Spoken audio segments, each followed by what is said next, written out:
So now what do I do? Well, I guess there's only one thing. There's something I'd like to know.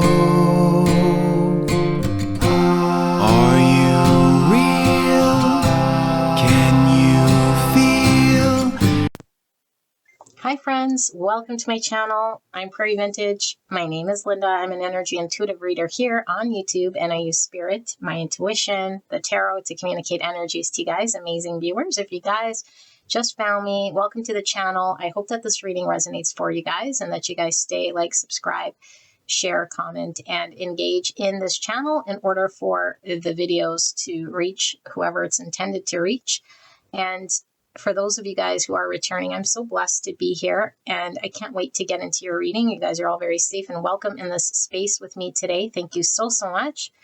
Today's reading, we're looking at what you think someone might be thinking or feeling in regards to you and your connection between you and this person, and the truth behind what they're actually feeling and thinking. So we might pull some conscious awareness on this person's part, or we might pull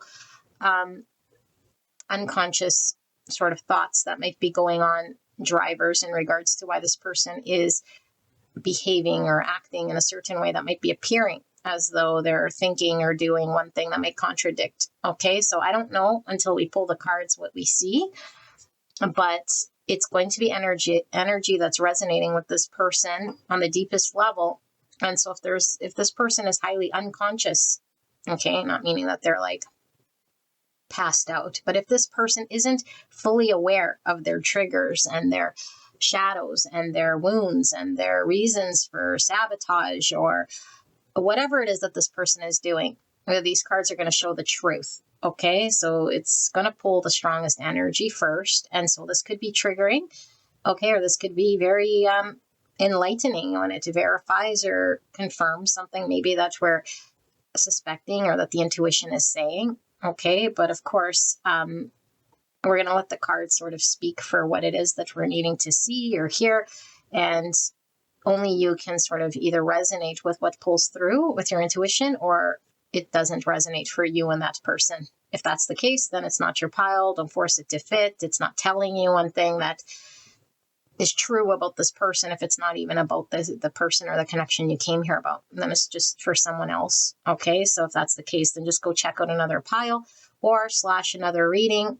Not every single reading is going to be for the whole collective out there. Okay, so this will be a pick a card reading, and I'll be using the relationships oracle with the sacred geometry to pull the options for the 3 piles, and then we will get into the energy. If you do find it's flipped, meaning it's predominantly your thoughts, feelings, and your energy, it could be how the other person is sort of perceiving you or projecting or guessing that you are feeling or thinking, okay, which is also very useful, of course, if we're seeing from the other perspective.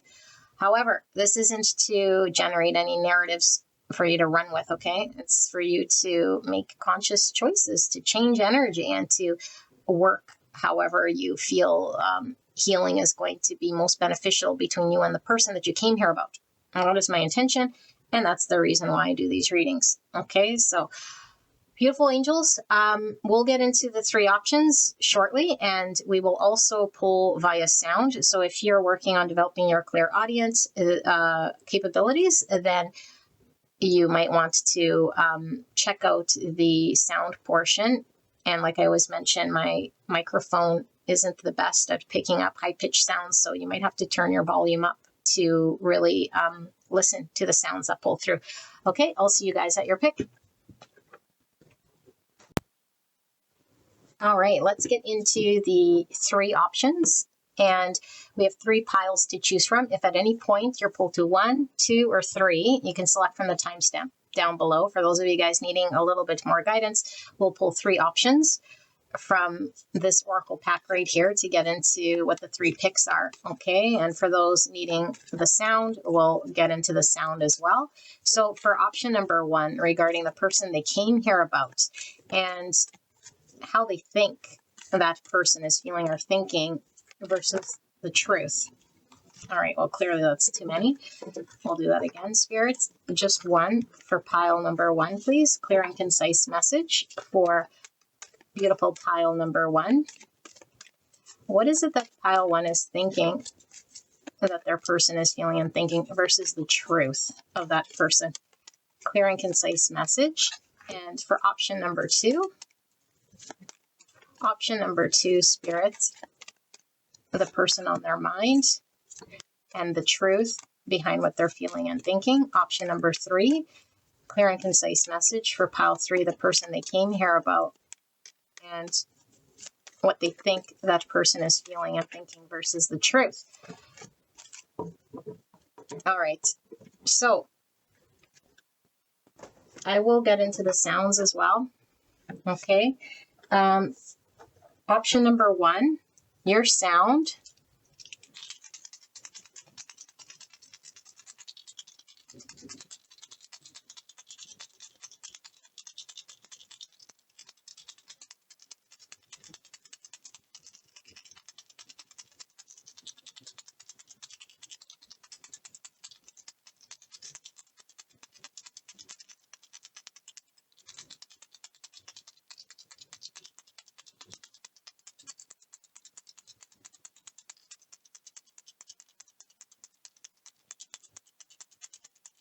Option number two, your sound.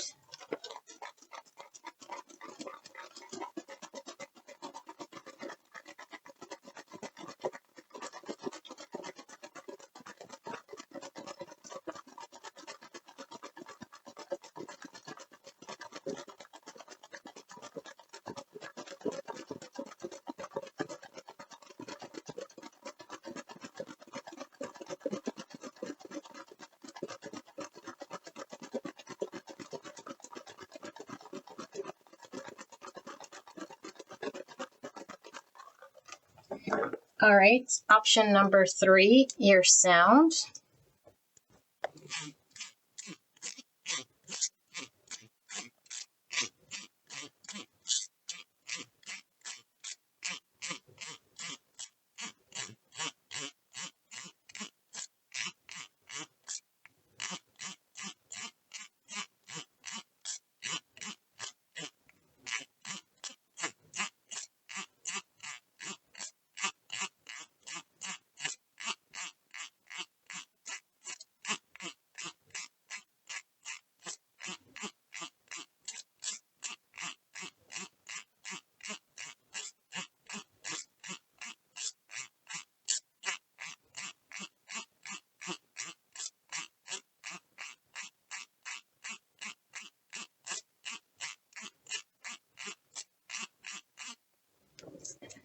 All right, so I'll let you guys sit with that, and we're going to reveal the three options here for your cards, for those of you guys needing the visual part. Okay, so we have abundance, card number 8. The energy of abundance activates our ability to manifest the wealth we need and the sense of fulfillment that comes from a heart and soul that are overflowing with love and gratitude.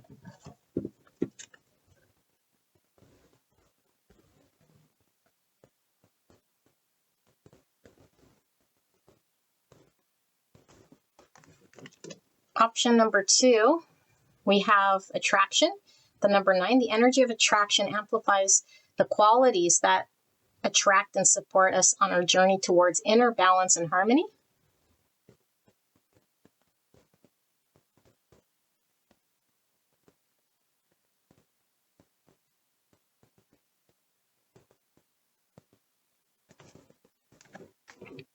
Pile number 3, we have the 5th chakra.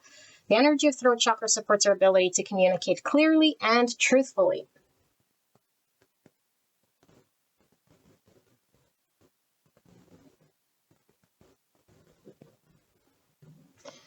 Okay, I'll leave the video running for a bit with this portion as well. You guys can sit here and take as long as you need. If you feel stuck, close your eyes, take a deep breath, and when you're ready, open your eyes. The first pull will most likely be your pile. Okay, and it's absolutely fine to be drawn to our own energy, meaning the reading will sound reversed and flipped. You can listen to that, or you can go to another pile. Sometimes energy is interconnected. You can have a blend of multiple energies. And sometimes Spirit, like I said, likes to give you messages regarding your own energy. Okay, so just keep an open mind, but don't force anything to fit. That's not your story. And I will see you guys at your pick.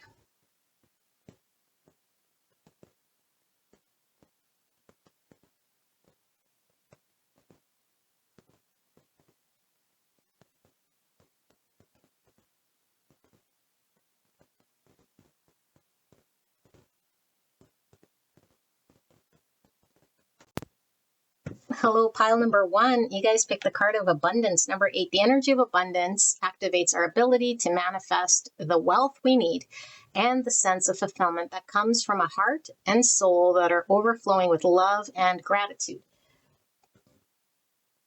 All right, so pre-shuffled oracle cards. I've not looked at these. My question was very direct to Spirit to reveal to you what you think your person, the person you came here about, person on your mind is feeling / thinking about you, about the connection between you guys versus the truth, what this person's actually feeling and thinking. And like I mentioned in the intro, sometimes the truth isn't conscious to the person that you're here about. Okay, so we're pulling the stronger energy. If there's a lot of driver coming from subconscious, meaning we're carrying a charge, a trauma, a shadow, something that's creating maybe a sabotage or a way of acting that isn't conscious to this person. This will show this, okay, because we're getting to the bottom of the truth.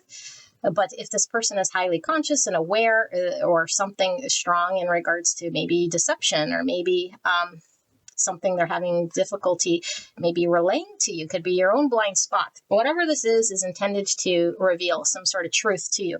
So hence it could be triggering, it could be confirming, validating, supporting, it could be all sorts of things. Okay, so it's up to you and Spirit how you take this information, but do not force anything to fit if it's not your story, not your person, not your pile. It could be your energy, and I have no control over that. Go to another pile if it's your energy and you don't want to hear about you. Okay, so we have suppression by a star being, suppression of a star being by hands unworthy.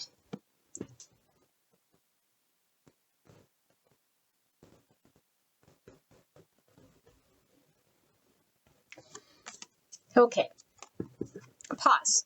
You're being asked to pause before making a quick decision and moving forward. Allow yourself to step back. Look at all the possible outcomes and make sure you're heading in the right direction before moving forward.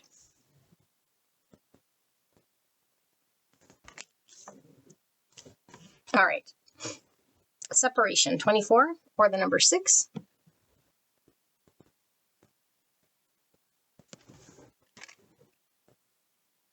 I'm being called to read this, which I will shortly, okay? Although we know what separation is, but I want to just read the book on that. Okay, so we have the ladybug and sweet pea with happiness. Oh my goodness.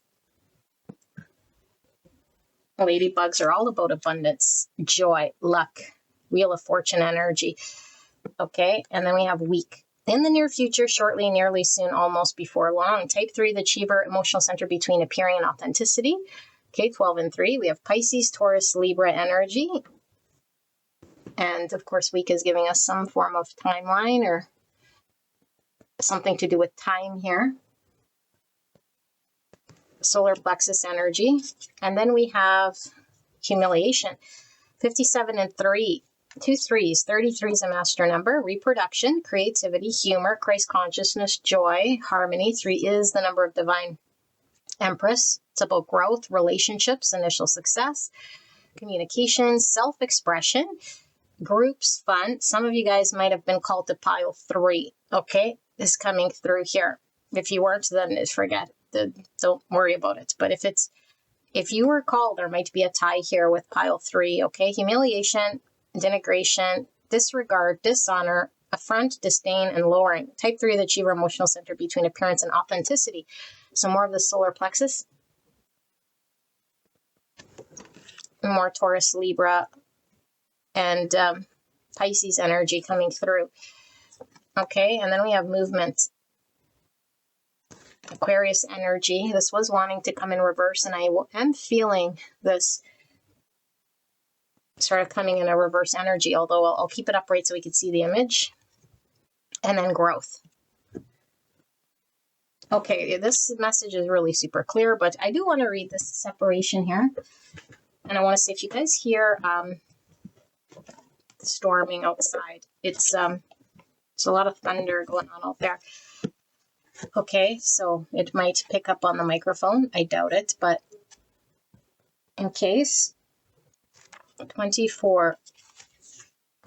Okay, so separation. It says, if you have drawn the sigil, you are seeing yourself as separate to others as well as the world around you. You are seeing yourself as different. And you have either forgotten or denying that the outside is a reflection of the inside and vice versa. Okay, you're not seeing that you are part of the universe and the universe is a part of you. So that message always comes through my channel, even though people don't like the higher level deliverance, but I'm not making this shit up. Okay, and then it says, do you use your awareness of all this to beat yourself up or to tell yourself that there is something not right or good or not in alignment about you?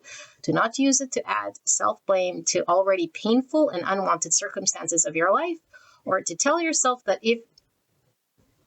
if you were in alignment, the painful things in your life wouldn't be happening. And do not use your point of attraction to reinforce the belief that there is something wrong with you. Simply use it to see yourself more clearly. It is only based on seeing yourself more clearly and inviting them in as a part of yourself that you can take the right action. Okay, this message supports it even more. Okay, let me sit in with this energy, and you guys can definitely skip ahead.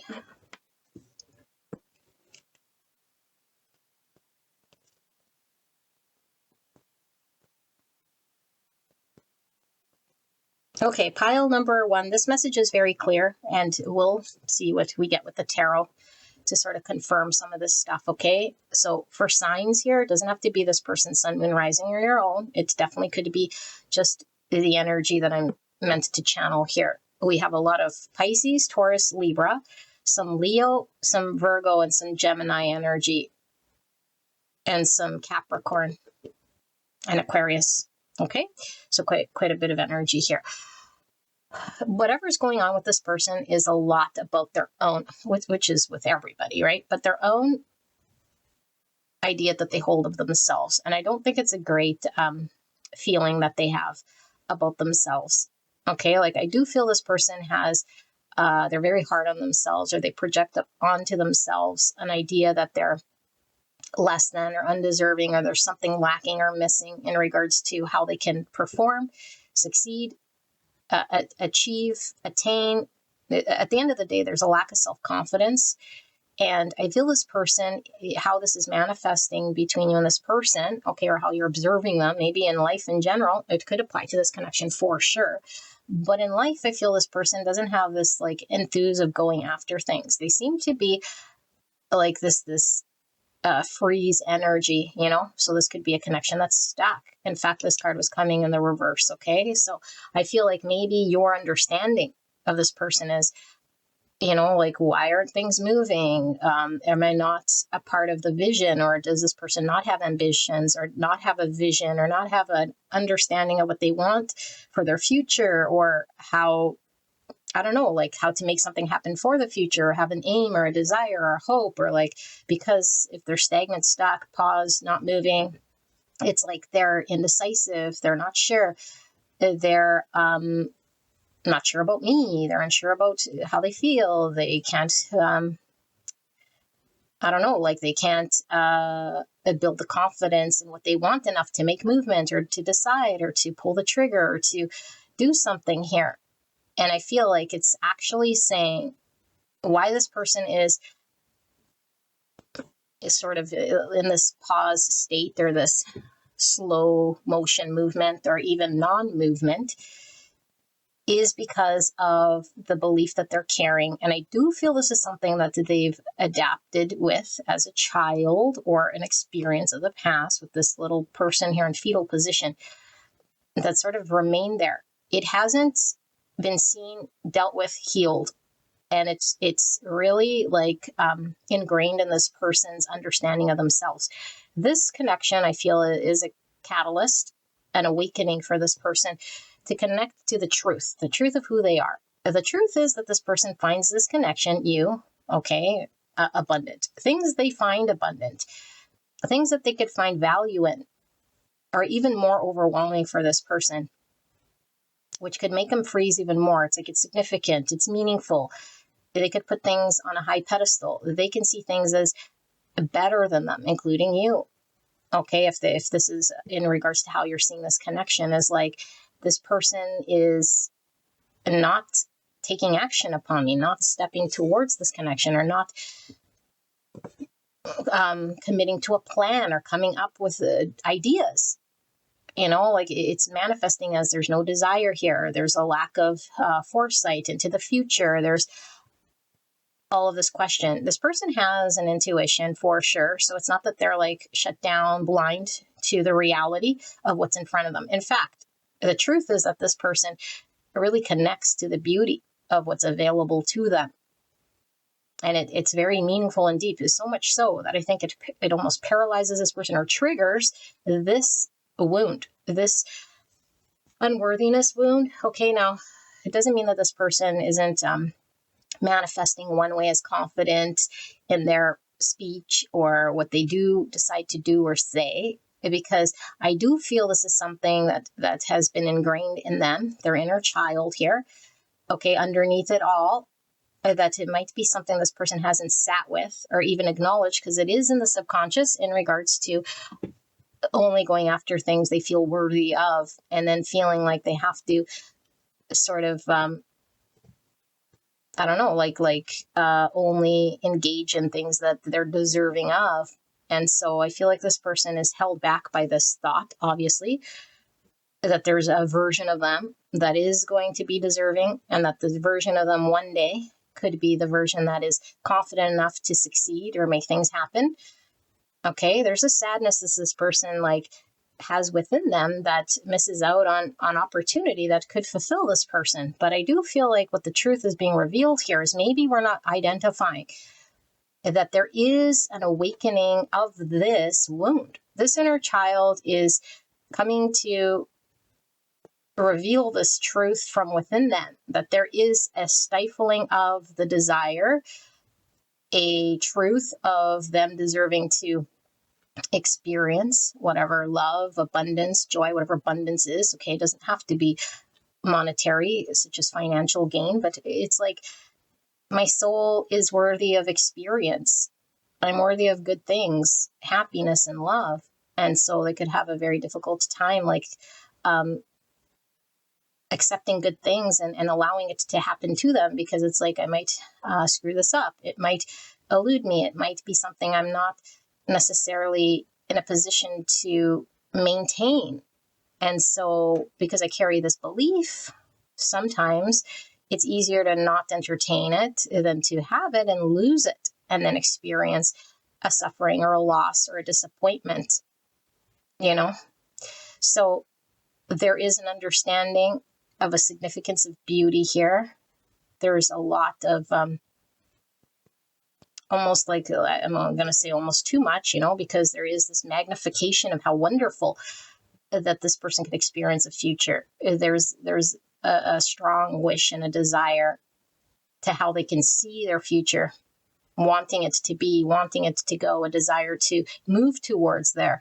But there's almost like this energy, like I just wish I could get there, like a wishing energy. But it's like wishes don't really do much of anything, it's the real growth through doing, disappointment, experiencing what we do, maybe seeming as rejection or downfall, or seeing ourselves in action and that we're not perfect and no one is, and being okay with this, But it's like, this is how we learn, this is how we grow. And I think that this opportunity is giving this person a chance to grow, to maybe make mistakes, maybe to experience what might feel as discomfort here, in order for them to see the truth, that they are somebody here who is capable of engaging, and that they will have experiences that it might put them out of their comfort zone, might make them feel like they failed, or that they're experiencing some sort of rejection, or that they might miss out on something here that might seem very traumatic and earth-shattering in some way. But it's like every time they engage, I feel they're learning more about the untruths. I feel there's many opportunities.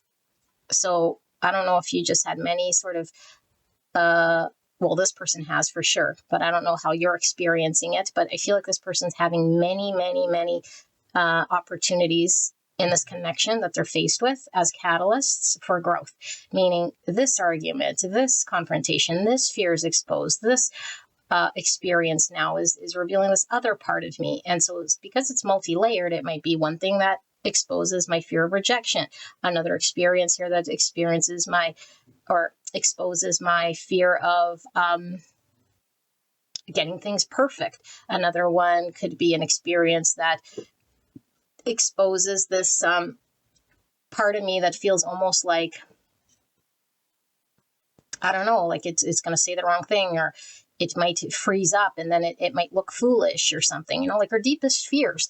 And I feel like there's many, many, many sort of opportunities exposing this untruth, if you will, this discomfort for this person so that they could see their inner child and their truth.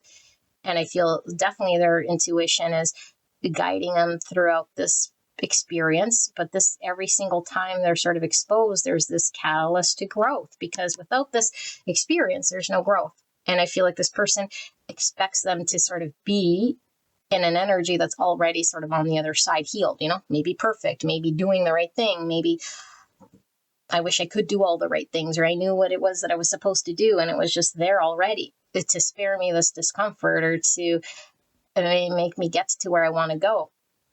So I feel the big truth here is maybe we're seeing someone as choosing to not move or be stuck or be all these things. And it's like, yes, we can choose for sure. But when we're unconscious, or if there's wounds that haven't been healed or seen or opportunity to grow from them, then we keep repeating things from a place of the wound or the shadow or the program or the subconscious beliefs. And then that's what karma is. We experience karma because everything that happens as a result of my reaction is the karma. And so if I see the world as always sort of rejecting me, and then I experience rejection, but I do feel there's something here that is waking this person up beyond this unconscious level. Because it could be that sometimes we spend our whole lives sort of unconscious, see, look at all this stuff that's rejecting me. I'm not good enough. And it supports that belief. And on we go, fearing rejection, seeing rejection all around, seeing the fear, experiencing more things to fear.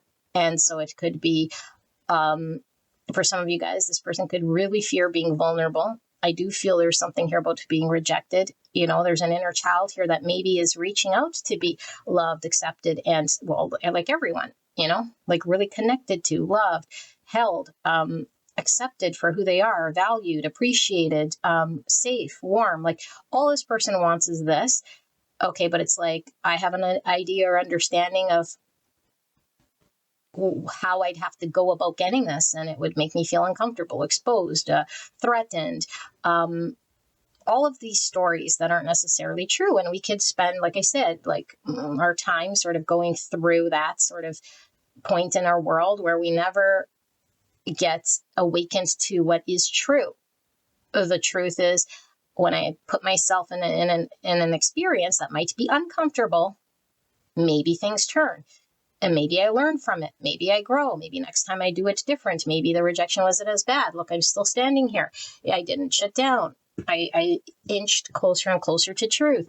So I feel like this is what's actually happening here, And so this is the part that could be kind of confusing, because it's like, if we keep butting our head up against the wall with someone unconscious, or it's like, are they learning? Is there growth? Is there like movement? Do they realize that there's truths here beyond what they're seeing? It's like, yes. And it comes in bit meal. Okay, if that's a word, bit meal. It's like bit by bit, experience by experience, And so then it's like, how much patience do we have with this? Because it could be someone who really sabotages, someone who really shuts down. So I feel like this person could really shut down everything out, like their environment, people, especially if they feel triggered. It triggers this wound within me, especially if it's one that reflects this truth in quotations, okay, because it's not truth, this truth that I carry, that I see my world as something that when I see an aim, a star, a vision, a hope, a desire for the future, and I can't attain it, it reflects back to me my unworthiness. So anything that sort of triggers that, you're unworthy, you're not moving, you're stuck in your world, it's like they know that that's their experience. They can get very triggered. It's like, it's triggering this belief that I have. See, I know I'm not good enough. It's like, no, it's just mirroring their own beliefs. It's validating their own distorted belief of themselves. Doesn't mean it's true. But when we hold the truth like it is, then that's our karma. We enact like that is the truth. So there's an enactment here of an inability to get what I want, to be driven enough to achieve my vision and have enough within me to accomplish it. Either I'm saying I don't know how, or I'm incapable of movement, or something like this. And it might manifest as a lack of accountability, a lack of movement, and all of this stuff. But there is truth here in regards to reflection and seeing beyond these things when the opportunity arises in order for this person to move forward. I also feel like this person could certainly get in their head, okay, with these thoughts, because I'm feeling a lot of 9 swords from these green hands, and I'm feeling green like this, the envy, but envy like could really be manifesting as like this ideal comparison of how I'm supposed to be, the ideal version, people who are confident and do this. And then this green version is like me sort of feeling less than, or comparing myself. That's a form of envy in a way that's making me sit and really reflect. And it's like preventing me from moving forward, because there's this understanding in my mind, which is just a narrative, 9 swords, of how I'm supposed to be and what perfect looks like, or what success could look like. And then there's real life experience. And of course, we always compare ourselves to what we perceive and project, people's Facebook stories that look like everything's perfect and that there should be no challenge, or that everything sort of flows. And then it's like, oh, how come every time I flow, it's like this or that? It's like real world. It's like, no, everyone experiences real world situations. Everyone will experience rejection at some point in time. Everyone experiences a lack of confidence depending on what the situation that triggers their innermost wound all the time. It's not unique to this person, but then there's this like carrying of this thought. It's like, something's wrong with me. It's me, And of course, I mean, it's not just them isolated. So there's a need for them to overcome these defeating thought patterns that create this person to freeze in life. Okay, but of course we're reading for this connection. So it could be just as they engage with the connection with you. It looks like someone here who is, like disinterested, or not moving, or not choosing to have an active role in growth that seems conscious, but growth is happening. So it's like, just because we're not like consciously sort of being a doer to make the situations to have growth, that doesn't mean that situations don't arise to have growth. And you could play that back. Okay, because life is always presenting itself. Opportunity, which we call the catalyst to growth. Of course, if we could resist any discomfort and go our whole world like this, then we could do that, without growth, and sort of just like a Buddha sitting in a monastery. There's no growth. The growth is going to happen from engaging with people, situations that are difficult, that we experience rejection, challenge, or whatever. And it's like, how do we talk to ourselves when that's experienced? Do we beat ourselves up? Do we defeat ourselves? Do we say this is a growing opportunity? And yes, it doesn't mean I'm going to love the feeling that I have. But the more we sort of understand that the narrative and the mind speak makes it 10 times worse, it makes it the experience of it takes it over the edge. Instead of it just being sort of an experience as a factual experience that manifested, it now becomes a threat or a disappointment or a rejection, and then we compound that thought. And we're the ones that do this. And so this is why when we're conscious, and we don't have to add to that narrative, I'm horrible, or see, I'm not good enough, or get more second guessing of ourselves when another opportunity comes. But I feel like despite all this that I'm saying, I feel like in this instance, I think it's this person's time to consciously resolve this carrying of unworthiness, or this seeing something that they want and then feelings very limited by claiming and going after or being involved in the process in a way here. And I think that if it were up to them, I think they would maybe hide, avoid, and maybe this has been their historical way of dealing with situation, maybe with you, or maybe with past situations, or maybe just their whole life pattern. I have a feeling this is their life pattern. This is why it's coming through in the connection, because they're not all of a sudden going to be a different person in connection than they have been established in their world. And I feel that this person handles their world in a way here that is one way that maybe they were able to protect, stay small, avoid certain things that make discomfort. And then the ego can, because we do have solar plexus here, could support that narrative. This is my life. This is how I want it to be. I'm consciously choosing, but it's like, are we sure, or just we're supporting that ego to exist? Because the alternative would be to actually claim what I want, but then exposed to my greatest fear, rejection, having to be perfect, having to take accountability for putting myself out there, maybe being vulnerable. And then what? Ooh, big fear that could happen because I'm not used to this sort of experience. I'm used to just being able to, disregard, play small, avoid, make decisions to not engage, and then justify that position. And it's worked. So I feel like why this is coming through as the universe saying it's time, it's time, it's time, really with these lightning bolts and getting heavy. Uranus energy, which is tower. And I feel tower, tower, tower, because it's the deconstruction of the false self. It's situations in which we can no longer avoid the truth that's hidden beneath here, covering it up with distortions. And the fact that there's a heavy energy here of wish, abundance, happiness, the star, and the star with this magic wand is like, there's a big energy here, Jupiter energy coming through very strong. And so it's magnified. It's like the things that I could have maybe just skirted around is like the magnification of how much this means to me. So there's a lot of emotion that's driven here. This means a lot to me. This isn't something that I could just sleep on or say, well, I guess I didn't get to that role because it wasn't for me, well, maybe we just didn't want to put ourselves in a position that experienced disappointment. And so the ego convinces itself it didn't want it anyway, something like this. But it's like, no, there's an opportunity here to grow in a way here that can experience abundance, joy, fulfillment, happiness, love, and really fulfill the soul. So now I feel like this person has this I'd rather not be exposed energy and make a fool of myself because I'm carrying this belief. And then I suffer the consequences of losing out, feeling misunderstood, feeling rejected and denied. And so my reality becomes that in which I told myself. And so this person might seem like somebody here who is disinterested, somebody here who is in their own little world pulled away, somebody here who might even seem like they're rejecting you. It's like, why is this person rejecting me? This person carries a lot of judgment. Now this judgment we have to carry up within ourselves in order for us to project it on other.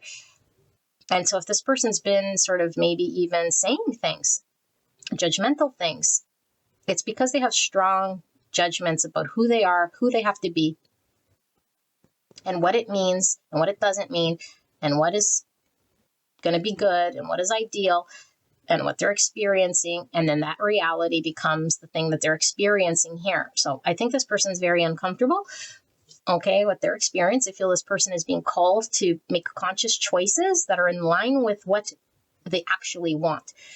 So most people, if you ask them what they want happiness, they want joy and abundance. They don't say, I want to suffer and I want to be like looked as less than, and I want to sit with jealousy and comparison and judgments. No one's going to choose this, but this is what this person has been choosing and doing here.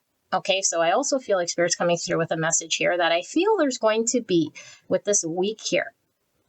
I don't feel like it's saying exactly 1 week from now, but what I feel is happening here, I feel like there is this divine timing that comes through as an experience that is like well paced. Okay, hopefully this makes sense. It feels like it's a well-paced divine timing of experience. Just like this tower comes through, we don't say, can you give me the tower now because I'll be prepared for it. Actually, hold off. Let's wait, a month from now or a year from now. Then you can give me the tower. No, the tower is going to happen when the tower happens. I feel like there's a happenings. And this happening is something that keeps unfolding, giving the pulse of growth. Because let's just say, for example, what I'm really picking up, let's say we have an experience that we'd rather not have, and it creates a shift, all these like micro shifts. We can go years after that and sort of develop the same habits and patterns because it's so ingrained in who we are. Or we could have all these micro shifts, because that's really what I was seeing, these tower moments, these catalyst experiences, these exposures. So this person keeps getting exposed to these inner child wounds that get mirrored to this person. And I feel it's these micro, if you want to call them, okay, some of them may be bigger than others, exposures that are well timed with the universe in order for there to be significant change for this person to, and not more than they can handle. Sometimes when it's more than we can handle, we could completely go in the polar opposite direction. Sometimes it's just enough to completely change our world. Okay, but that isn't usually the case. Usually what's real growth is over time, these micro experiences stack up to really dropping the distortions over time. And then the truth becomes larger and it becomes incorporated to who we are. It's just like, and I give this example, sometimes my readings, like, when we have a setup, let's say in the kitchen, and our garbage is in a certain spot, and we keep going to use that garbage to throw out the garbage, and then all of a sudden we have a kitchen remodel and the garbage gets moved to a different spot. It could take us several times when our hands are full, we go to that spot to throw out the garbage, like, oh, it's over here, it's over here, it's over here. And then over time, the new habit is formed. Okay, but it's not without going to the wrong spot or doing the thing. So I feel like this I'm getting all this from this week. Okay, I don't know how to explain it. I'm just channeling this information. So it's like coming from a divine pace that I feel is actually helpful to the movement and growth of this person. And so another belief you might have here is that the stuckness or the inability to move or the inertia or whatever is happening here with this person is like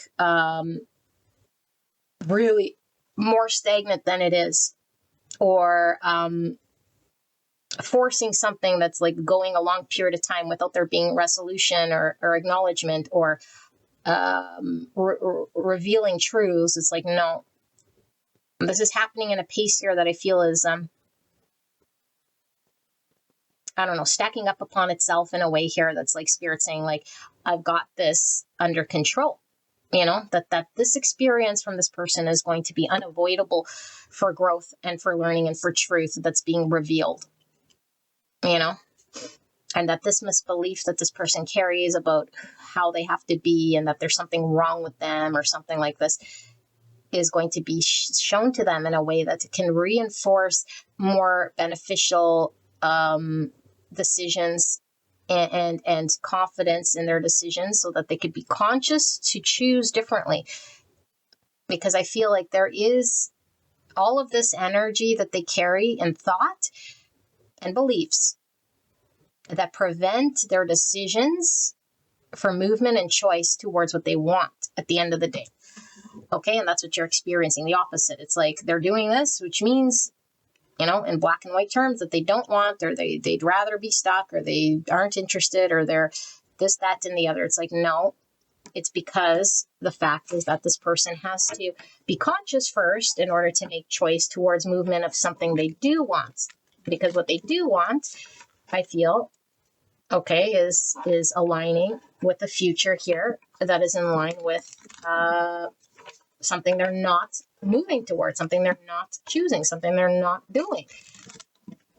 Okay, but I feel like they have been already exposed to situation upon situation that's getting them to shift this slowly. So, I mean, this isn't someone that you've seen like in the same spot. How do I word this? Because sometimes there's growth we can't see that's happening internally, okay? So if we're just really asleep ourselves and we're just looking from the eyes of our five senses might not see any sort of growth or movement, but the intuitive self can see growth already. There's a lot of growth here, but this doesn't mean this person has claimed anything. This doesn't mean this person has resolved their big major issues, you know, that their thinking patterns are completely healed and that this person is now, no, it's saying this is being aligned. This person's working through it, has been working through it. Okay. I think this person also has, for some of you guys, this person could really be too really concerned with what you think and your opinion. Okay, that could be with many people, but sometimes we have this with certain individuals where it doesn't matter what other people sort of say. It doesn't impact us, and because we could be confident in ourselves, and then all of a sudden we can meet someone or a situation where it's like, well, this matters, you know? It's like their opinion matters or what they think of me matters, and then it really creates this thing from opening up. It's like, why all of a sudden would some people really make a difference, and they could even compare themselves to you. So if you're someone who mirrors something of a failure of theirs or something they haven't been able to achieve for themselves and you've achieved it, then you create this wound. I'm comparing myself to you. Maybe I'm not as successful, or I'm not as put together, or I'm not as abundant in some way, or financially well off, or I don't know, something like this, you know? And it's apparent to me. Something must be wrong with me. So, which is untrue. So let's see. Spirit, clear and concise message. Can we just add whatever here that the pile one is needing to know about what they're thinking, this person is feeling and thinking, and what they're actually thinking and feeling? What is the truth?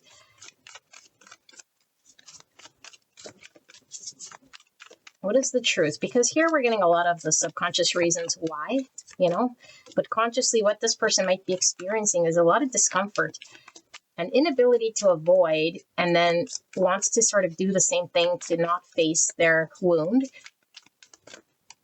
And they might feel, I don't know, because I do feel there's some form of a sadness here that's like,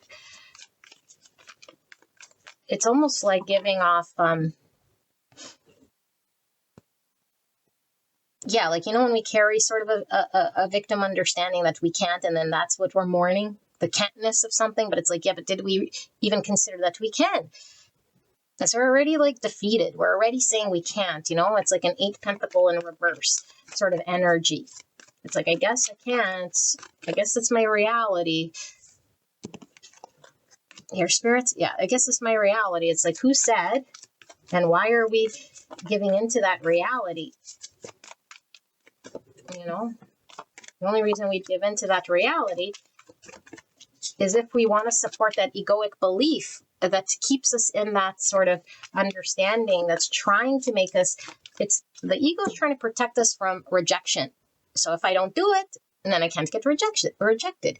If I don't do it, then I don't experience the worst of this fear. But then the real self's sad in here because it's like, I want what I wanted. And now my ego is driving and it's keeping me away from what I truly want. So it's like, how can I win like this? I can't. This is a sabotage. And I must see this for what it is, you know, if I want to get what I want to get.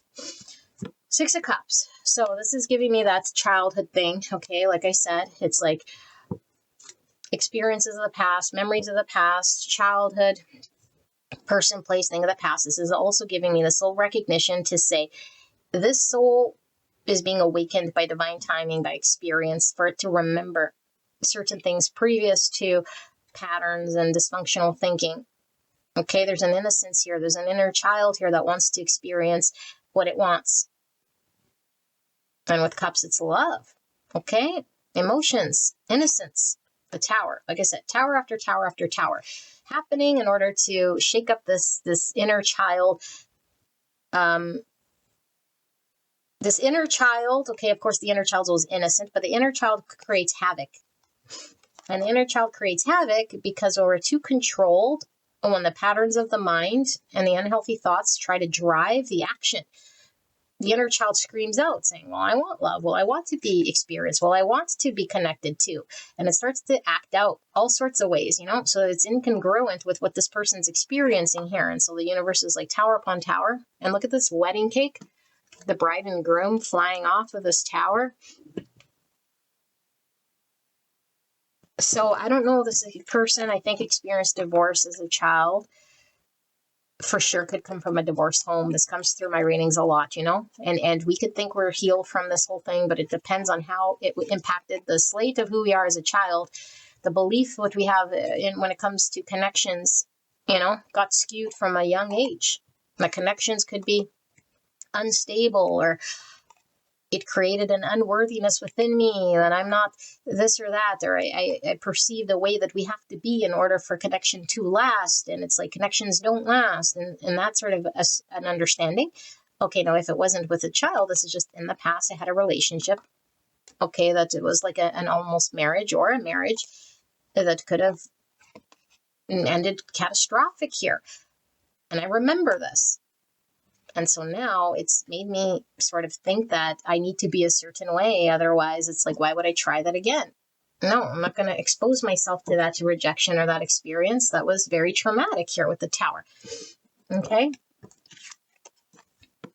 The Hierophant in reverse is just confirming this like failed marriage. Okay, failed. Of course, nothing's a failing. It's an experience that we had of some temporary manifestation, as all things are temporary, and we observed its deconstruction here, and we gave meaning to it and meaning to ourselves with going through that experience. So I feel this could be someone who fears commitment, who's trying to not sort of be at the mercy of a structure to have the power to pull the rug from this person. So it's like I'm really strong with my way, highway sort of energy that comes through. Okay, at all costs here to do something here that I feel comfortable doing, even if it bucks the system or it's not going with how everyone expects me to be or wants me to be. Yeah.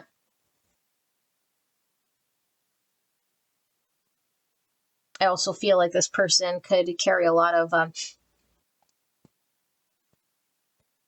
like beliefs that are been given to this person over time that are coming undone right now,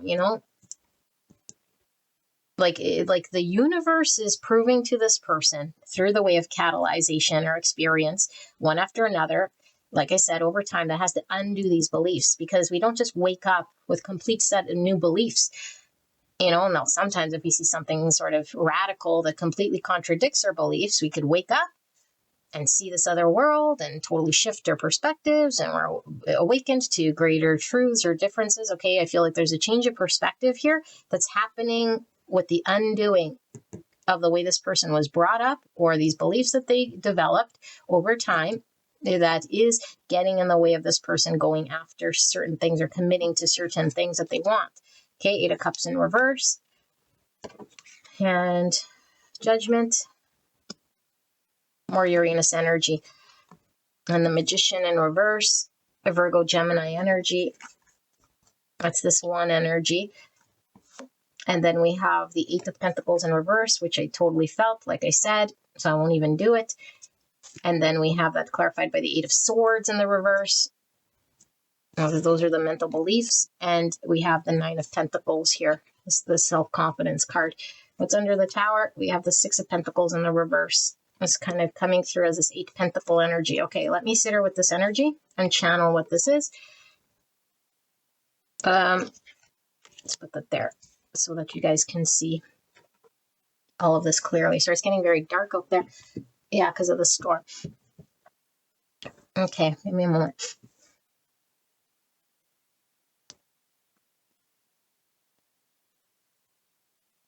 Okay, beautiful people, this is a beautiful story. It ends well.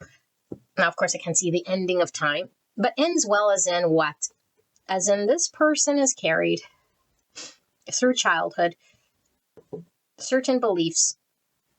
Okay, it could be unique to them, or it could be, again, like these beliefs that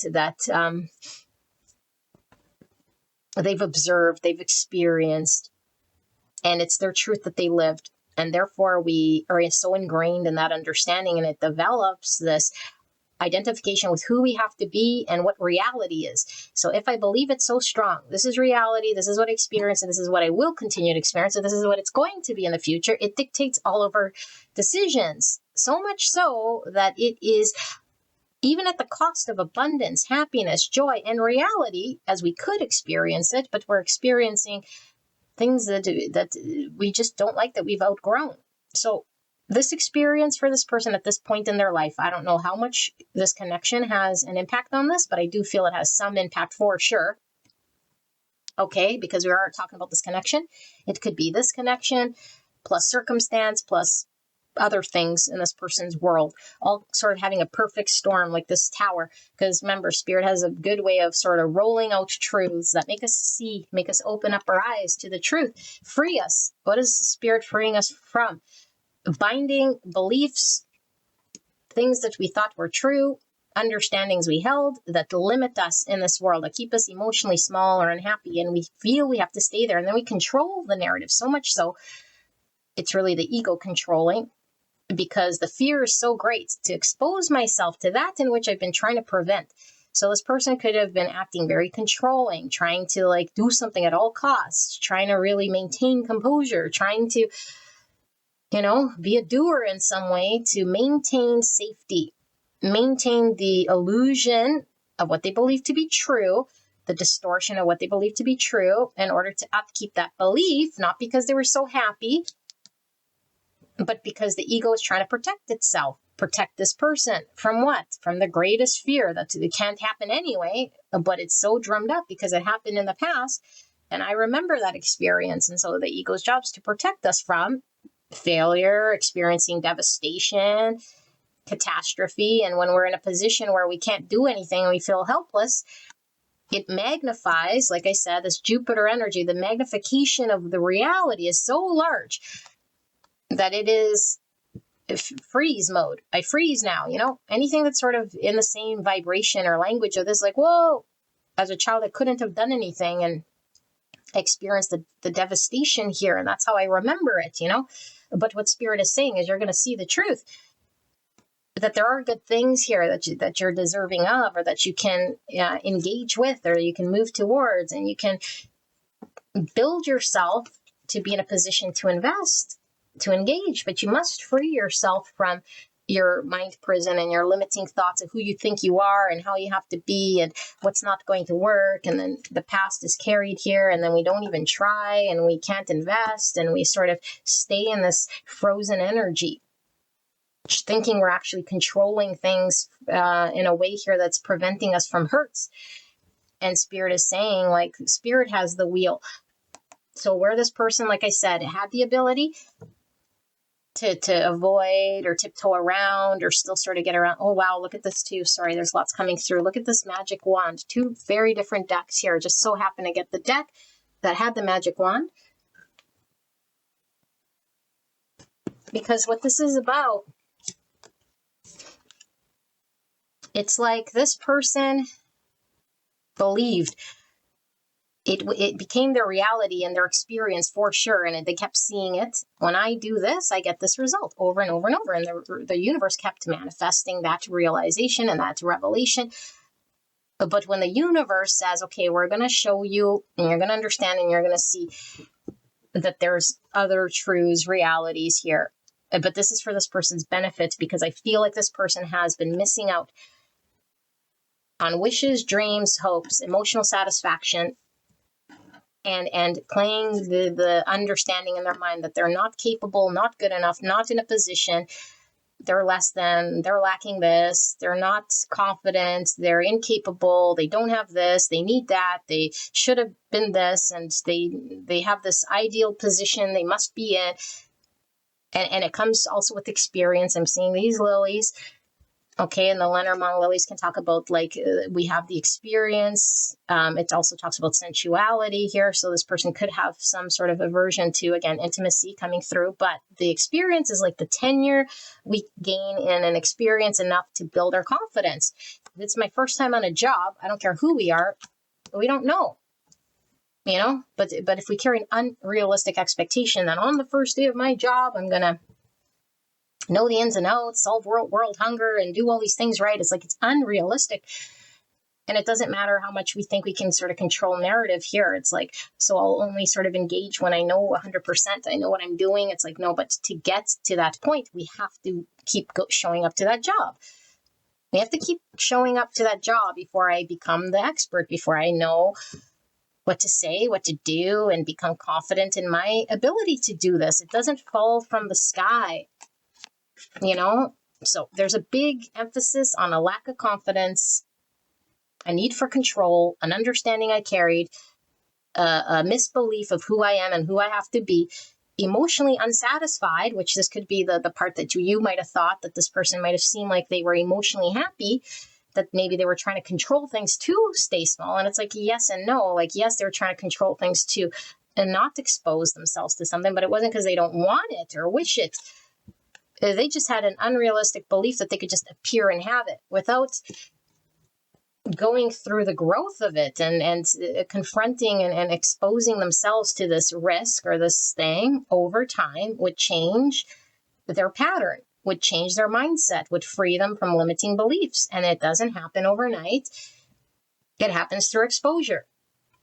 And that no matter how much they try to stay the same or do the same thing or how much they believe their truth, it's like there's something greater here the universe wants them to experience. And I think it outweighs the emotional dissatisfaction in staying small, because I feel this person is feeling very uncomfortable staying small, and they're seeing this wish, this desire, this future, which I do feel ties to this connection for sure, because it's coming through as something that could be at risk here or at a loss if they don't resolve this, or at least deal with it in a different way, learn from it, grow from it, but it doesn't mean that the awkwardness or the uncomfortableness all of a sudden falls away, or that the confidence just comes overnight because they see a vision that they want.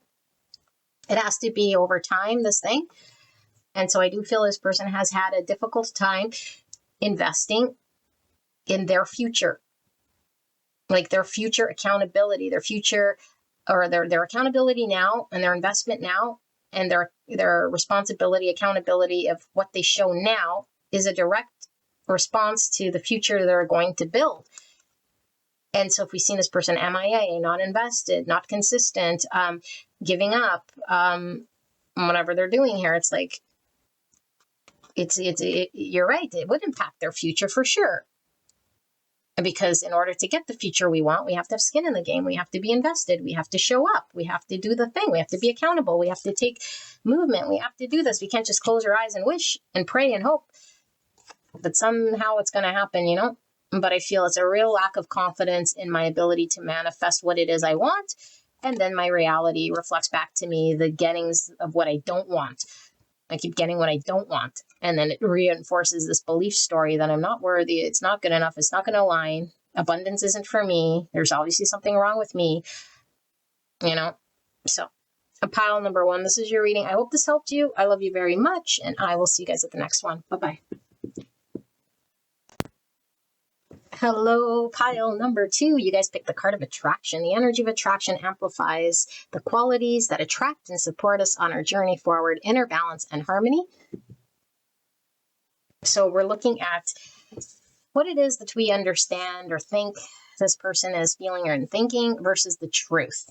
Now, like I mentioned in the intro, the truth sometimes is something that we're not aware of, especially if we're highly unconscious, okay? So I don't know if this person's aware of this consciously or not. We'll see what we see, but it's going to be the stronger energy of the truth pulling through so that we can understand the dynamic of what's going on. If this is your own energy, this will sound flipped and reversed. You can listen to it or not, okay? It's up to you how you want to take this energy or this information, okay? So let's take a look. We have attraction.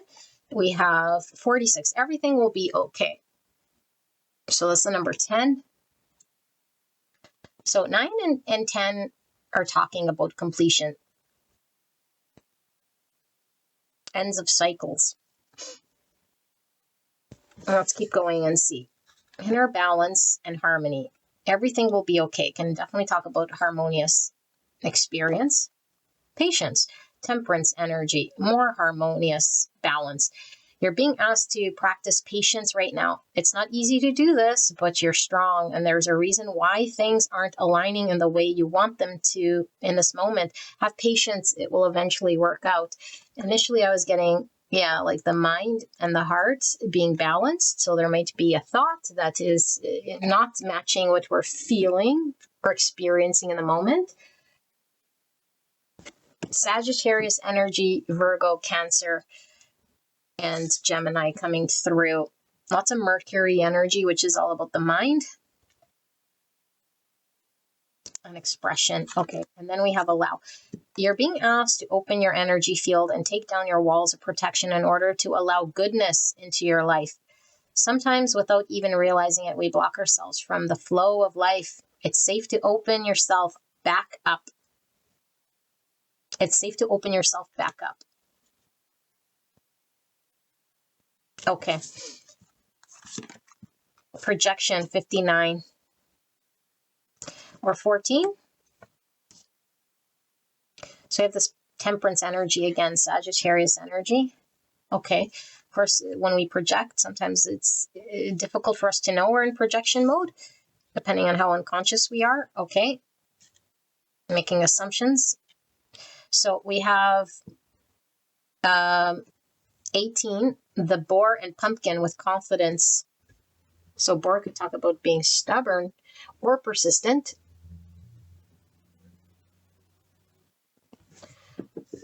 Pumpkin, I'm getting some Scorpio energy pulling through here.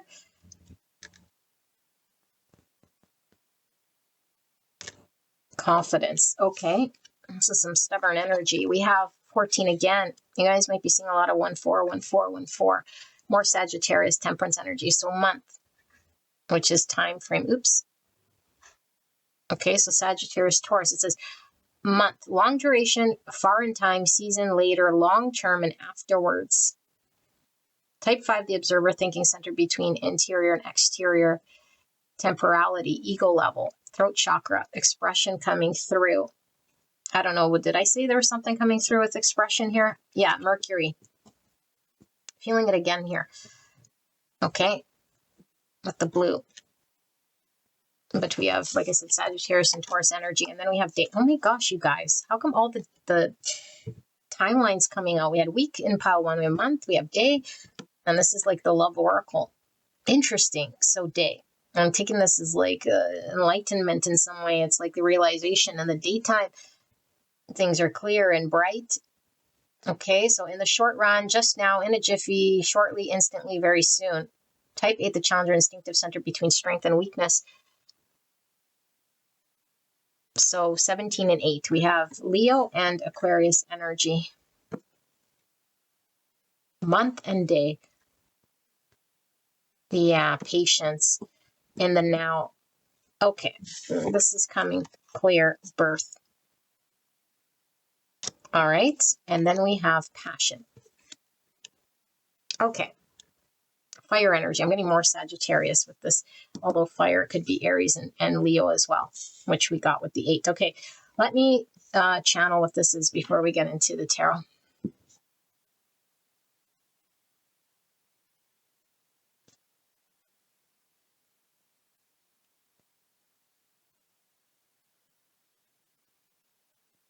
Okay, pile number 2, I feel I'm reading your energy here. If you don't want to hear about yourself, you can go to another one, because the way this is coming through is very clear to me. I can't read it any other way than how I'm channeling this thing. So someone needs to hear it, okay? If it's not you, it's for someone else. So the signs here, we have Cancer, Virgo, Gemini, strong Sagittarius, some Leo, some Aries, and some Scorpio, and some Taurus. Okay? Yeah, strong Sagittarius. So I feel spirits are delivering a message here to you, what you're thinking, and then what the truth is of your situation, okay? And obviously we're asking about the person on your mind. And like I say, sometimes stronger energy pulls through. So this could be in regards to your experience in that relationship or that connection. If you want to flip it, then you can flip this energy, but I got to channel it as I see it. So I feel like you're carrying an energy of this understanding that you carry. It's not saying it's bad. It's not saying you're not worthy of it. It's not saying that it's not going to happen. It's not saying anything here other than the fact that what is being revealed to you is a truth. A truth that comes through once we see how we're engaged from a place of clarity and not from the place of the veil, which creates the projection and the understanding and the narrative and the story. Because right now, I feel like this lesson that's being shown to you is a confidence in yourself to trust what unfolds without resistance. So this is a lesson of surrender. This is obviously a lesson of learning patience and allowing present moment to unfold without an understanding we might have of how it has to be or what we think we need to do or how we can influence certain things when there is no ability to sort of do so at certain points in time. So you're being pulled to a situation. And I think this is the part we don't realize. The pull to any situation, whether it be something that's uncomfortable, we don't like it, we're not understanding it, it's actually hindering us according to what we're projecting, it's difficult, it's all sorts of things we want to apply to it. All labels we can put on it. This person I'm experiencing here is difficult. This is not a place I would choose. I would never want this for me. We can go on and on and on. This is all projection. And what we're seeing beyond here is that our soul knows what we're drawn to, and it gets pulled to that in which it's called to experience so that it can ascend, so that it can learn best in those situations. So sometimes it's very difficult situations to be mirrored to us that show us the true patience, that we learn true confidence, that we see through our own maybe stubbornness, or we can actually see our own projections in action. And so no matter how difficult the situation is that you're experiencing, which I do feel is fairly difficult because it's creating all sorts of challenge when it comes to testing your patience.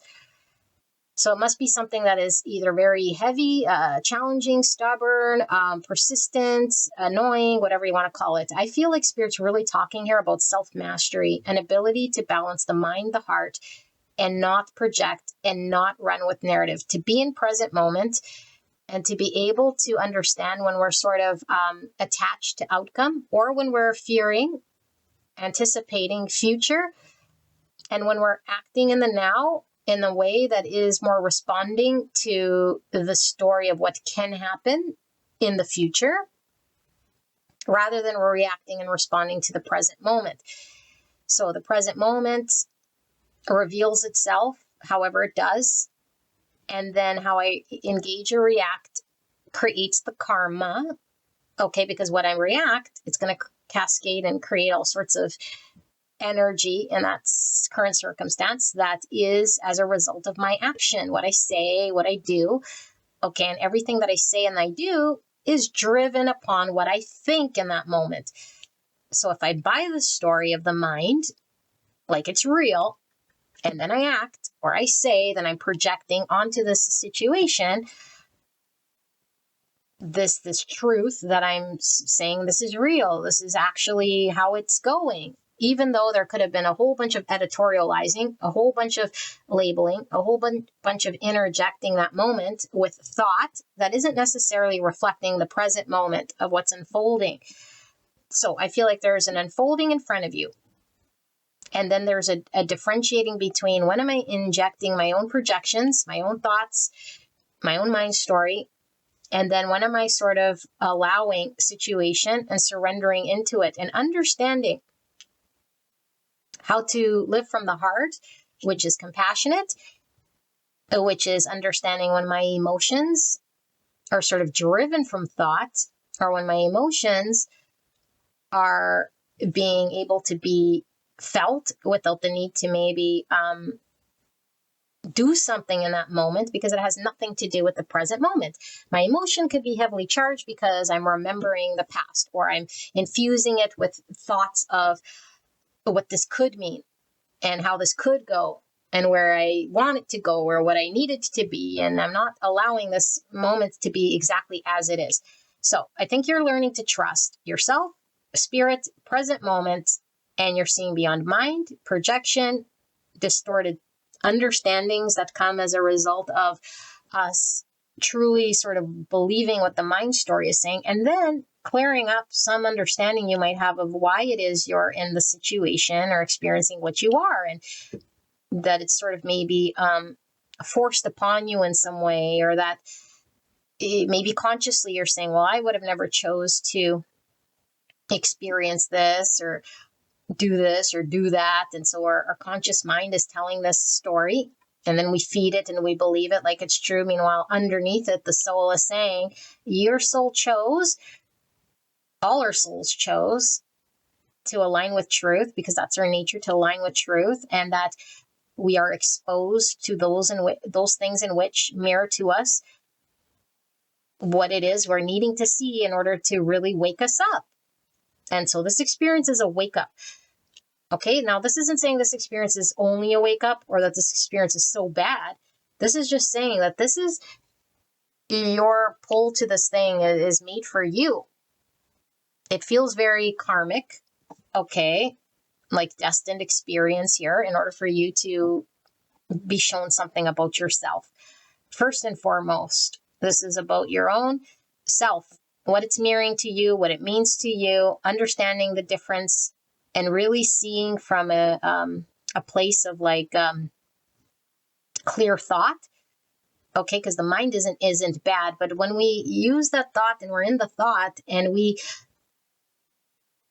as long as the thought is good and it's adding to the ego story, then it's good. It's yeah, the thought is good. Yes, this is for the good. This is for the benefit. Let that thought be there. But it's no, all that thought is still a thought, regardless if it's good or bad.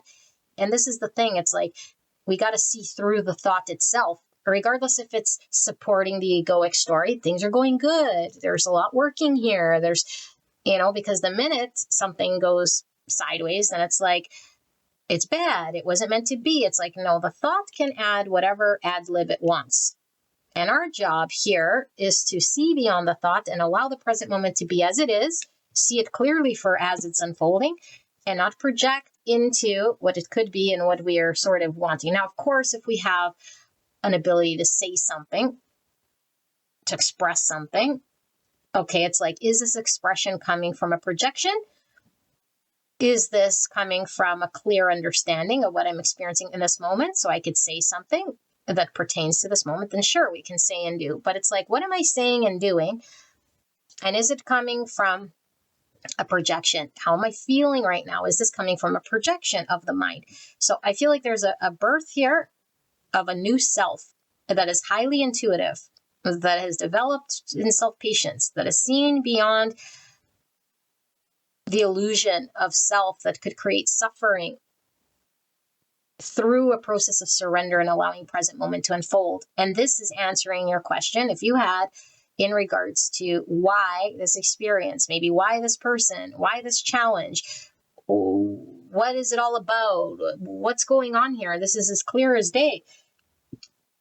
It's saying you're going to have this unwavering confidence, not from the egoic confidence that it's yeah, my mind thinks this way and then everything aligns to it. And that gives me confidence to trust my mind and trust myself because my mind was right. It's no, it's saying to trust my uncertainty in this moment is the confidence. To trust in the unfolding in this moment without giving it meaning, without projecting something onto it, knowing that the moment will always be okay for the highest good, however it unfolds. Because the manifestations of the 3D are always going to be coming and going. And some of it might seem like it's bad and some of it might seem like it's good.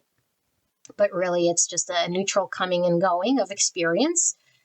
And it's really what we apply to it, our meaning, our story, our narrative. We can see it as bad and apply a whole bunch of projection to it. And then it multiplies and builds into this thing. And then we're acting as if that is true. and we're not surrendered. We're resisting the moment. We're trying to change it. We're reading into it in a way that's not true. And it's saying, do you see this present moment as it is? Are you more living with an understanding and idea of a future that could be yours one day? And this is how you're engaged right now. In this understanding of what you're projecting into circumstance that isn't exactly unfolding in this moment, and know the difference when you're in this. So we could be fantasizing, we could be hoping, we could be anticipating, we could be really, really attached to outcome. We could really just be in this energy, so much so that the real happenings are under our nose, and we're not in tune with what's happening under our nose. And so as this unfolds, this experience, we're attracted to it. We're attracted to this person, to this connection, to this experience, in order to see beyond this. And on the other side is a version of you, okay, that's able to be in present moment with clarity and not with projection. And I feel like there's an intensity here that's almost like calling the shots, you know, because I feel like depending where you're at in this connection, because this is all about your connection, there could be this like overwhelming intensity that sort of takes the wheel, you know, and it's like, it doesn't feel like it's me in control. And I don't know, one of you guys had commented, and you're most likely here, is like my reaction to the moment. It just sort of happens.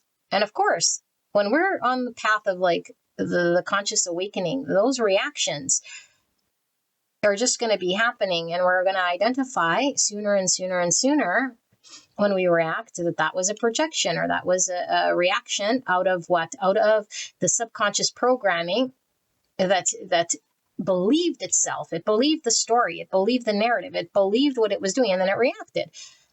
But if it didn't have all of that, it wouldn't have reacted. It wouldn't have said what it said. The experience would sort of pass through this person.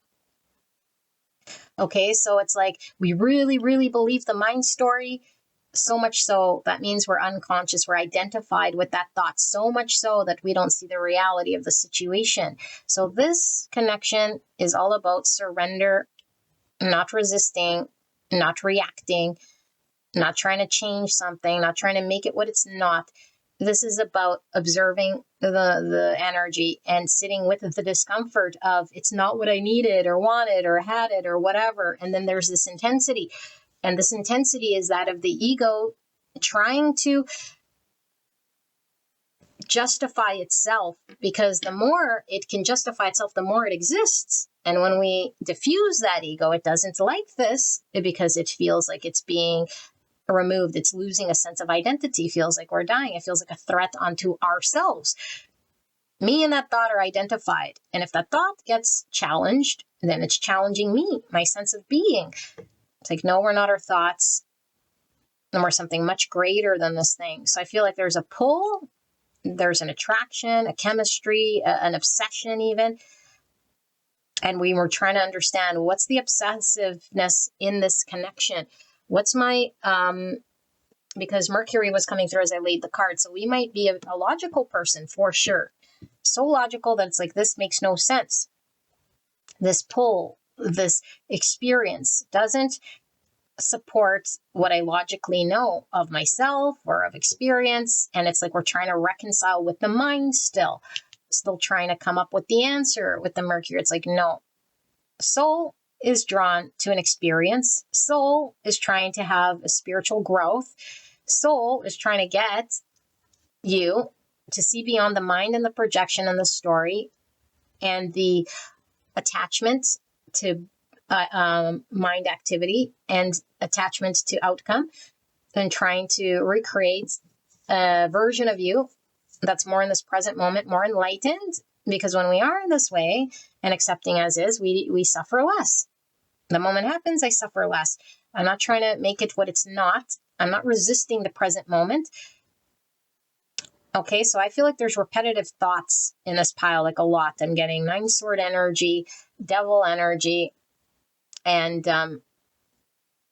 like I say, dependent where we are, we might now be more observant of it, but it doesn't mean that those thoughts have subsided. It's not, I'm aware of it, but now it's even more annoying because I'm seeing it in action and there's nothing I can do, or it's getting worse, or something like this, and it's like, no, it's actually, now that we can see it and we're aware, it's saying it's going to be more, it's going to reveal itself more and more and more to us.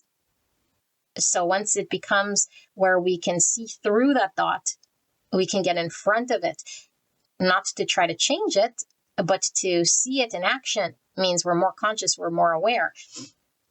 Okay, but the minute we start to resist that we have those thoughts, I don't want to be obsessive, I don't want to have that thought, here I am with this, it's like, no, then we're in resistance to what is. So we create more, or creating more of that energy we don't like. So when we're present of the thought, it's saying, okay, it's fine. It's fine. I'm not going to try to resist it or change it or will it away or try to understand it in a way here. And then that's the only way that I can balance this out, or that I can make sense of it. It's like, no, I am coming into an awareness that I can allow present moment to be what it is. I could see through the thought of projection, and I don't need to do anything. I don't need to feed that thought. I don't need to make it like it's real. I don't need to piggyback on it and come up with all sorts of stories that are true. And then it happens. They see it was true. It was true what I was thinking here. Of course, reality will keep proving to us the truth that we're seeing. Okay, so I don't know. This is coming through here as something for someone, because I do feel like we might be really in our mind. We might be really attached to outcome. We might I don't know, where's this connection going to go? Or why is it capturing my thought? Or why am I anxious about it? Or why this experience? Or why this person? Or why is it not getting better? Or what, like these sort of things. We might be really stuck with a whole lot of questions. And maybe even like, what am I being called to do or say? And what is my truth? And then we might be really upside down about our actions and our words, because it's like, what is real? And it's saying, well, if we're totally in the mind, then we are projecting truths that aren't necessarily truth. And if we're uncomfortable, let the discomfort come, allow it to come, and see through that, because the truth will be revealed. And not everything requires a reaction or a response, because sometimes what we're experiencing is our own projections, and that's the worst of it, is the actual story. But in reality, everything's okay. In the present moment, everything is okay, but I can't see the okayness. I see the anxiousness. I see the what's wrong with it. I see the lack of this or the need for that, or, and the more we sort of see how it could go better in that moment, it's like that's what creates the suffering. Okay, so I don't know what you're experiencing in the connection. Again, if this is your energy, it's almost like we're a look out the window and we see rain, and we could really just say, okay, it's raining. Fact. But if we see rain, it's like, oh, what a shitty day, and it's going to be horrible, and it's gray, and nothing's going to go good. It's like, those are all projections of what that rainy day could mean. But it's like, no, it's just rain falling from the sky, water falling from the sky. That is the meaning. That is all that it is. Everything else is a projection. Same thing you can apply here. It means this, it means that, it's going to do this, it's going to do that. And then we suffer. So there seems to be a suffering here, a 9 swords, like I said, and a devil. Okay, let's see. Clear and concise message for pile number 2 regarding this connection. What do they believe? And what is the truth about the person on their mind? What are they believing to be true? And what is the truth about this person's feelings and thoughts? Like I said, I do feel I tapped into your own feelings and thoughts. And these feelings and thoughts feel to me to be burdened and heavy and repetitious and anxious and that sort of a thing. And a lot of questions, questioning this connection, questioning yourself. Clear and concise message. Please protect me and the viewer as I channel this message for the greatest and highest good of pile 2. What are they thinking the person on their mind is thinking and feeling, and what is the truth? Now, you might get some of your person here, but let's see, what does it say? Three of Wands and Justice. So I remember I said something felt very karmic here, okay? Three of Wands is all about waiting for ships to come in. It's all about expansion. It's seeing the horizon and all possibility here to have movement. But we don't know. And that's the whole thing of it, is like, we don't know. You know, like, it's at the mercy of, like, will this ship even come in? Like, will our bus be late? Will, what's going to happen here? And we can't just sort of make assumptions here. It's almost like we're at the mercy of what unfolds. Where will this ship take us? And what time will it get to dock? And what direction will it go? And if I'm in this present moment getting on this, then I can experience the beauty of it. But if I'm like looking at my time, it's like, oh, you should have been here an hour ago or whatever I'm thinking here. It's going to impact my realization. Something about surrender really coming through. Look how our hands are up, looking at the sun. Okay, enlightenment, looking at the clarity. Okay, Justice, Libra energy.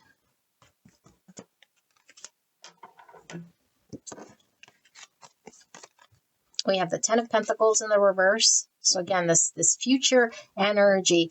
What can I build over time? This is like our legacy. This is our retirement plan. This is the long-term build of something here in the practical world. Okay, it is in reverse.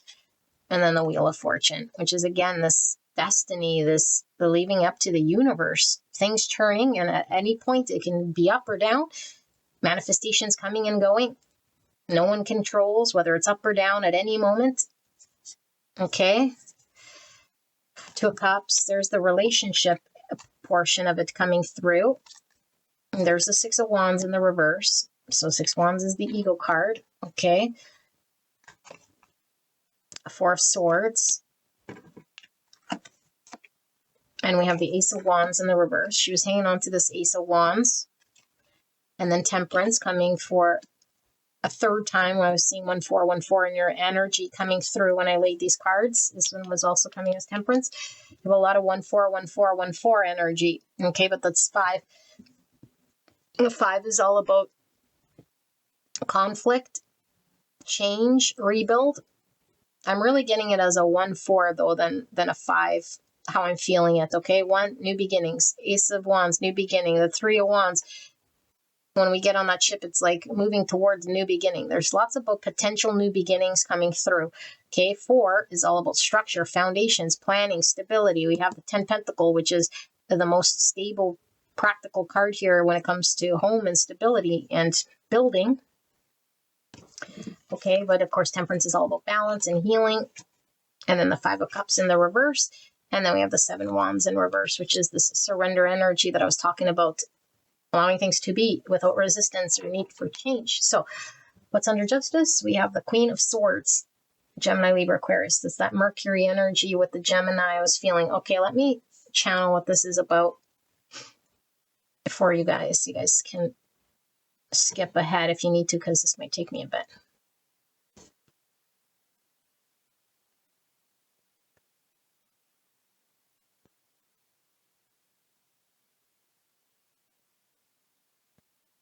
Okay, it is reinforcing what I channeled here. I feel like Spirit is saying this Queen of Swords, essentially, when she's done her lessons, her wisdom, it's because she's experienced something that's shown her the truth. You know, the Queen of Swords can see clearly, but she doesn't use her mind necessarily to come up with what she thinks. Her discernment comes through experience and wisdom.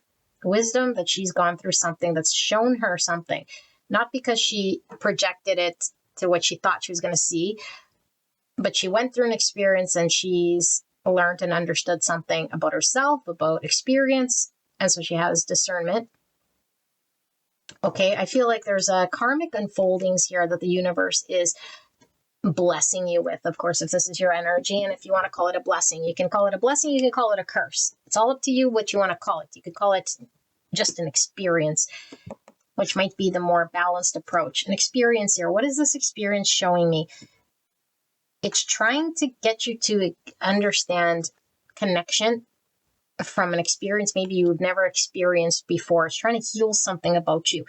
You might have very strong beliefs or understandings that are very fixed or very much in one way of how you are supposed to be seen, what success looks like, what building a relationship looks like, what an understanding is, and then the truth, okay, which is reality. So sometimes we don't like to see reality because we really feel, especially if we're in the solar plexus energy, that we can really like change reality. And of course, we can impact reality for sure. But in this case, when there's tornadoes, hurricanes, acts of God in nature, it doesn't matter how beautiful, capable, intelligent, wise, experienced, the universe will come and dish out what it needs to here. Okay, so something feels very karmic in regards to understandings and learnings. And I feel like this karmic lesson is one of self-realization and the truth. And the truth is surrendering to things I have no control over. This doesn't mean you're destined to be unhappy, you're destined to not build anything, you're destined to be undervalued, not appreciated, not successful. But through an experience of contrast, we then have clarity as to the truth of what we are aligned to, what we are sort of needing to experience. So I feel like there is a healing process that happens in this connection through a result of experiencing things that might not necessarily be so pleasant. And I feel like as a result, for sure, we can lose confidence. For sure, we can start to question a whole bunch of things, like, am I confident? Am I actually pulled to certain things? And why am I pulled to certain things? And how do I handle disappointment? And what really truly is rejection? And am I really experiencing rejection? Am I experiencing lack? Am I experiencing doubt? Am I experiencing my ego sort of fighting for something? Is it trying to prove itself? Is it trying to win at all costs? Is it know of patience? Does it know how to compromise? Does it know what compromise even is? Is it trying to do something? Like all of these questions is being shown. And so there's a promise here from the universe that there's movement here for you. There is an ability to get onto the next phase of your experience. But first, we must understand what we're being shown here. Heal the thing, which requires the patience. It requires self-mastery, understanding oneself clearly, not from projection and not from the ego or from the wound or from the wanting to be this or that or what we think success might look like or that, but a true healing place where the mind is healed and we're not defensive and we're not sort of trying to prove our position or defensive or guarded or having to fight us against the world or us against this person or us against the universe. But when we truly allow and surrender what is, things will unfold. But it's the mastery of surrender here that I feel you're learning about and your own role in the universe and how it unfolds, specifically when it comes to connection, balanced connections, valuing ourselves and others in a way here that it gets shown to us, not through how we think it needs to be or how it needs to go, but how the divine universe truly works. And so I feel like Spirit wants you to learn through what you experience. And if you're seeing it as something that is painful or something that is,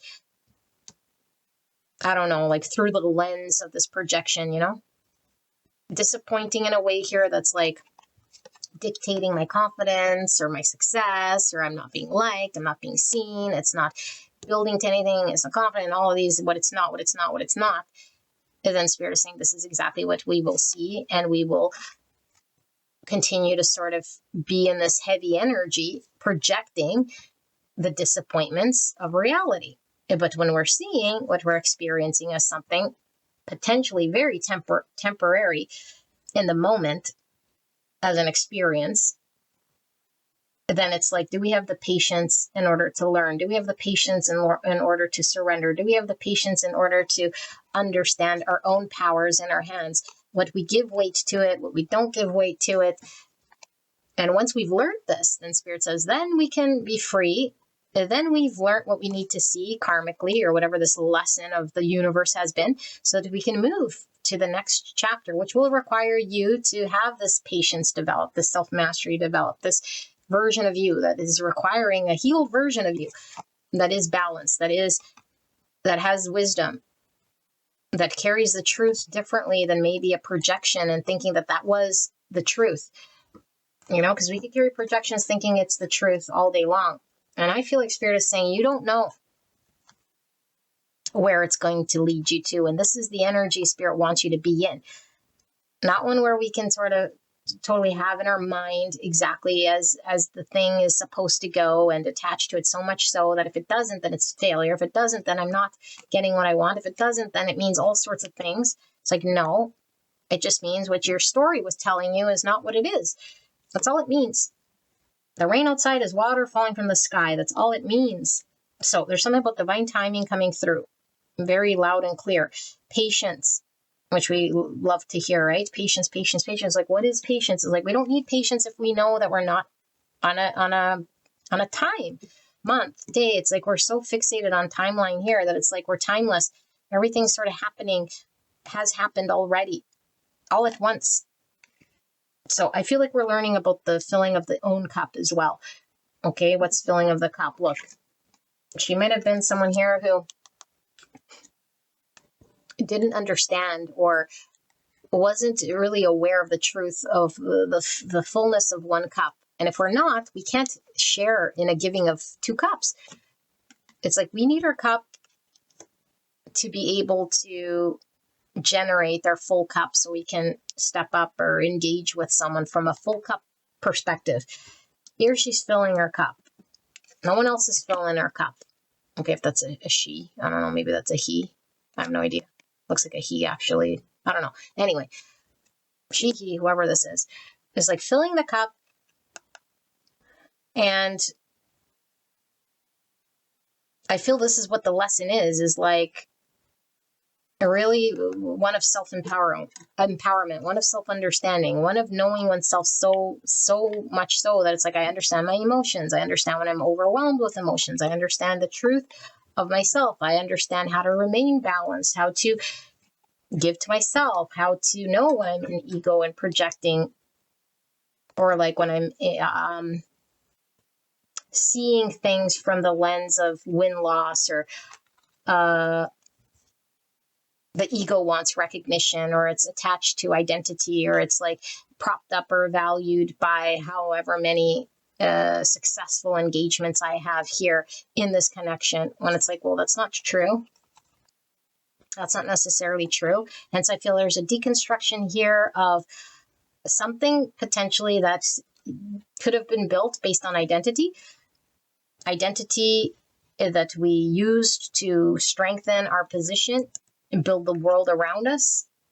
And it's like Spirit saying we're moving out of this in order to be more flexible, in order to heal maybe fixed ideas or understandings, and maybe what we thought we wanted in the past, or what pulled us towards it, has shifted or changed. Okay. And it's like, well, I don't want to be pulled to situations that aren't winning or don't support this identity. It's like, no, the ego doesn't want this. But the wisdom of self knows where it's pulled to. And I feel like what we're stepping away from is anything that could have been something where we could perpetuate with the projection, the disappointment. 5 cups is like we're always looking at what didn't work, what we missed out on, what's disappointing, when the truth is there's 2 cups behind us. There's 2 cups behind us, and I'm looking at the spilt milk. It's like, how do we get out of this mindset? Through surrender, through acceptance, through not fighting, resisting what is. This will allow the freedom. This will allow us to see the light. This will allow us to clearly move to the next level, or graduate to clarity, or learn the karmic lesson, or being balanced into our life, or heal the thing, because now we've depolarized this understanding of see through this illusion with the help of spirit, of course. Now we can move forward and move on, because I feel like you might feel stuck to an experience, and spirit saying you'll be okay. Because what you'll gain from this experience is a clear understanding of projection and self and relationship and disappointment and beliefs and resistance and defensiveness. And that's the unhealed version of you. That's the version of you maybe that didn't know how to fill one's own cup and needed, I don't know, validation from others, support from others. It needed to identify with what that looked like and what that means. This is what it means to be valued. This is what it means to win. This is what it means to be, I don't know, like in success, or being given gratitude by others means then my cup is full. And it's like, are we sure? Is there a greater truth? Have we been filling our own cup? How have we been seeing ourselves? How are we seeing this situation? So saying, can you see through this situation clearly?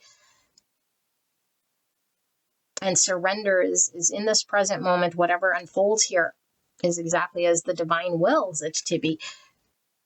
And if I feel any resistance to this situation, then I'm still attached to some form of egoic story, identity, projection that isn't necessarily for my highest good or the truth, because it's creating resistance. Okay, so I know this is all about yourself, but I feel it's impacting your relationship if you connected on this. If you're saying this had nothing to do with the person or the relationship, then you missed the whole point. This is the whole relationship. Then this was even more accurate to then not that you're not even seeing how impacting this could be for the relationship you're experiencing. And once this is understood and seen, then it's like, okay, then it's movement, then it's tempered, then it's balanced, and the karmic thing is being shown to you and revealed for the greatest good. But if we're not seeing how this connects to relationship, that we're so under projection, we're so clouded by the egoic understanding here, we're so not seeing the picture.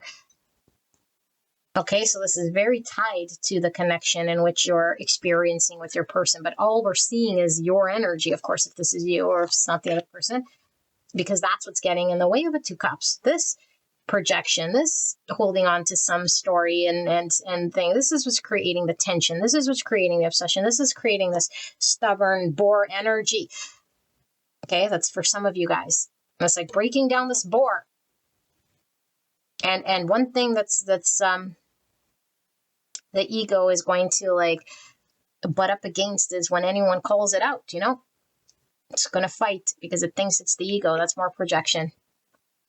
It's going to fight to prove it even more. It's like, yeah, we're still identified. We're still in projection mode. That's all we're doing. So it's saying you're not your projections. You're not your identity. Are you seeing clearly? Can you understand from a greater understanding, from a greater perspective here, the truth and the clarity of how your energy is impacting this connection and bigger than that, because it's not just about the connection. It's about you and connections in general. And this understanding is karmically blessing you with a gift to see beyond projection, ego, this rebirth of yours, this direction of movement, this ability to manifest differently in your world, to be healed of this thing that's creating all sorts of suffering, resistance, challenge, stubbornness. Okay. Pile number 2. This is your reading. I hope this helped you. I'll see you at the next one. Bye-bye. Pile number 3, you guys picked the 5th chakra. The energy of the throat chakra supports our ability to communicate clearly and truthfully. So we're looking at person on your mind and what it is that you think that this person is feeling and thinking versus the truth. And so sometimes the truth isn't fully conscious to us, meaning this person could be unaware of why they're doing, saying, feeling what they are doing, saying, feeling. Okay, or they could be fully conscious and aware, and they could be doing all sorts of things here that maybe you're not aware of in regards to the truth. We'll see. We'll get to the bottom of it. Okay, keep an open mind. If this resonates with what you're experiencing or seeing, then it's your reading. If not, then it's for someone else. Okay, if this sounds like your energy, then you can go check out another pile, and we'll see what Spirit wants to communicate. So first card here, we have the lizard and pitcher plant. It's a stagnation.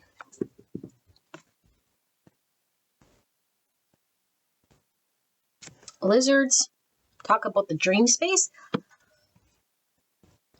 And this lizard, look at how its tail is colored here. The tail falls off and it's able to regenerate a new tail. So even though it seems like it's a huge part of this lizard, okay, it's still able to survive by growing a new tail. Okay, regeneration, but we have stagnation. All right, so, and then we have no one is yours but you, 41.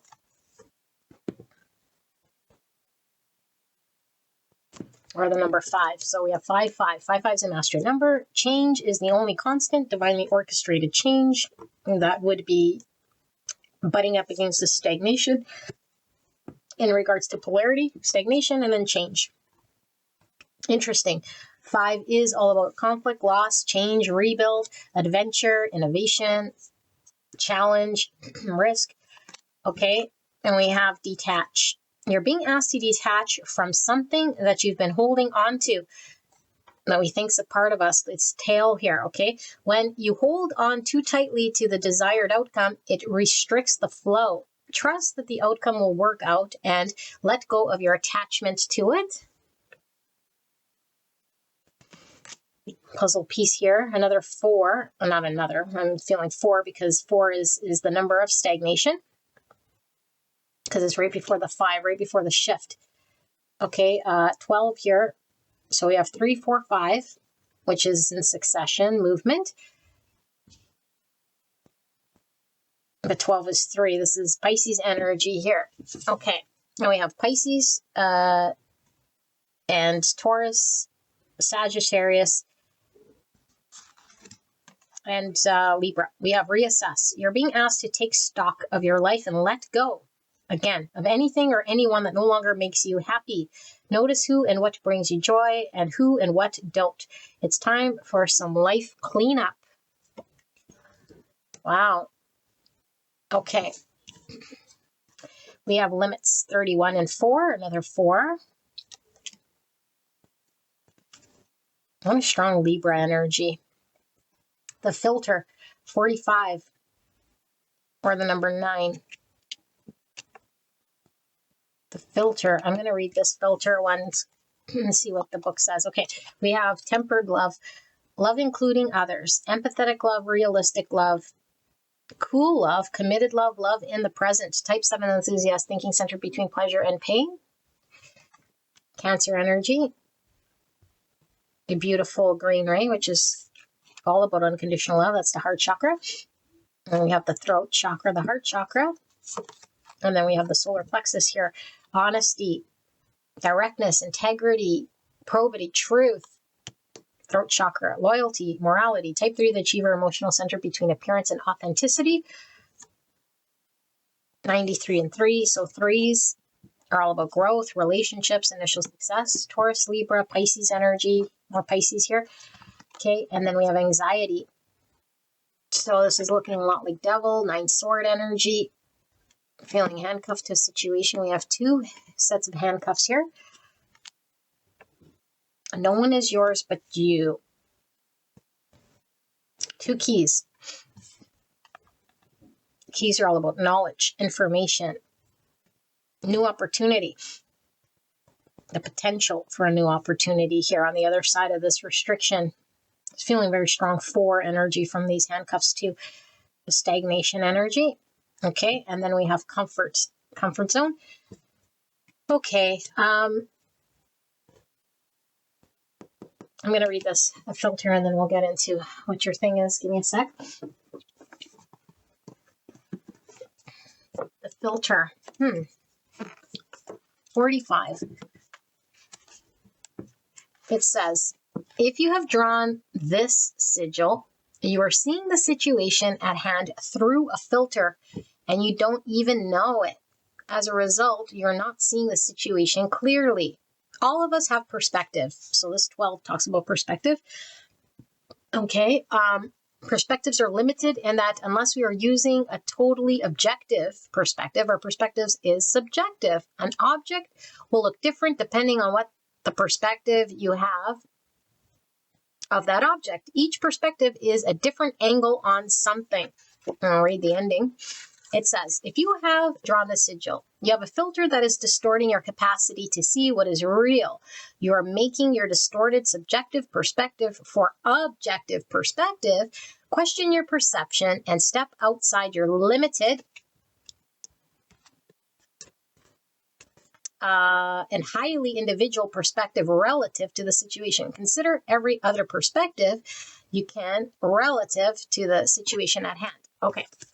So all of us sort of do it to a degree, but I feel why this is coming up, because it's to a degree here that's creating conflict in this experience for sure. Okay.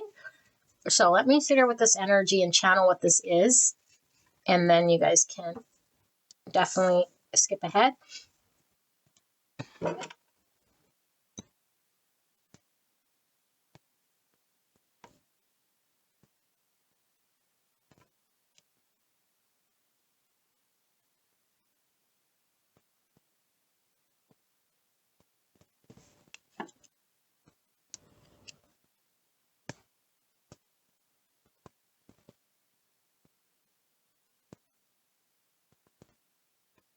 I feel sorry. I know. I want to read this limits as well, because sometimes it brings more channel through this thing, and I want to give you guys as much as I can. And I do feel there is more being pulled from this thing. It says, if you have drawn the sigil, you are not seeing your limits or someone else's limits. Most of us don't want to face our own limits because they make us feel restricted and bad about ourselves. We don't want to face other people's limits because of what accepting those limits would mean for us or for them. We have a very negative association with limits, but if we cannot admit to our limits, we will make decisions that are detrimental either to us or to another person or both. So it says, it is a virtue to think outside the box to the degree that you can consider that anything is possible. However, if this is what we expect of ourselves, it amounts to cruelty and denial. I was feeling denial here for sure. If you have drawn the sigil, admit to and accept your limits and or the limits of others, you will be blown away at how fast situations remedy and solutions come to you out of the blue when you release the resistance you're holding against what is so. Okay, got it. Oops. Make sure I'm not taking that tarot with me. Okay. Sorry, I got to sit here with this a little bit longer. Okay.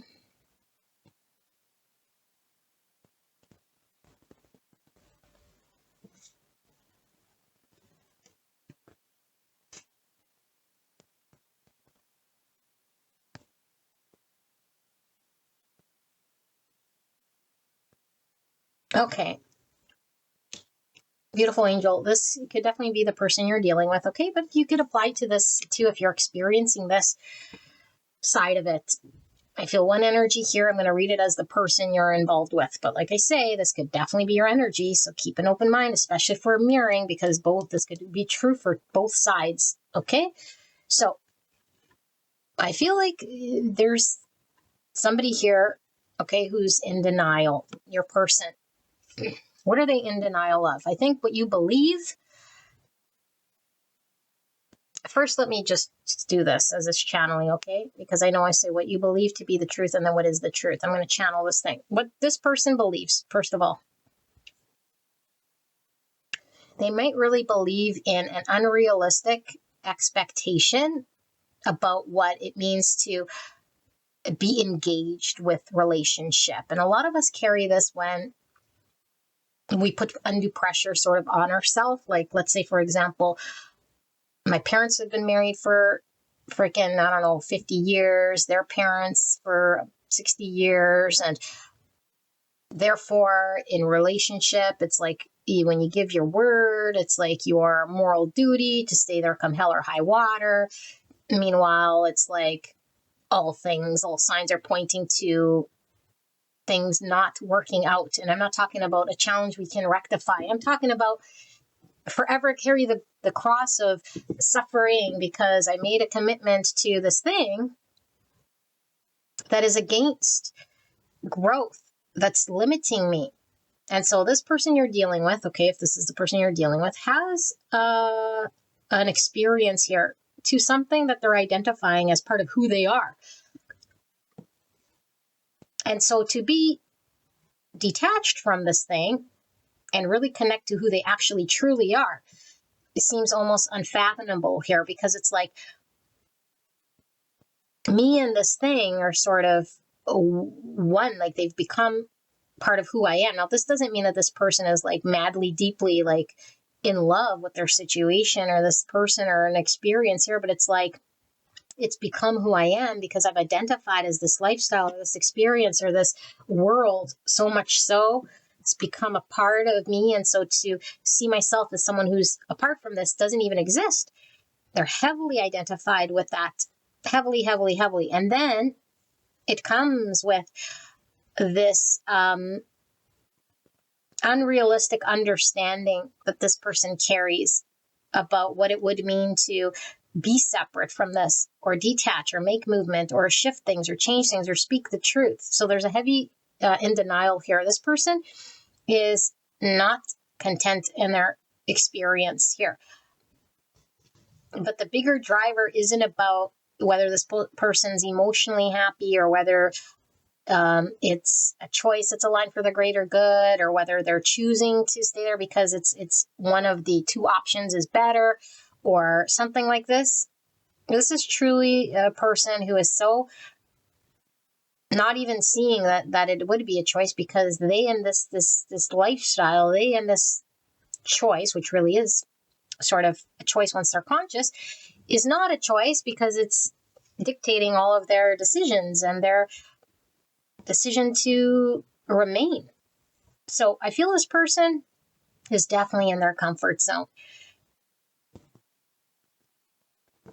And I feel like maybe, like I'm trying to see what you're thinking of this person, you know?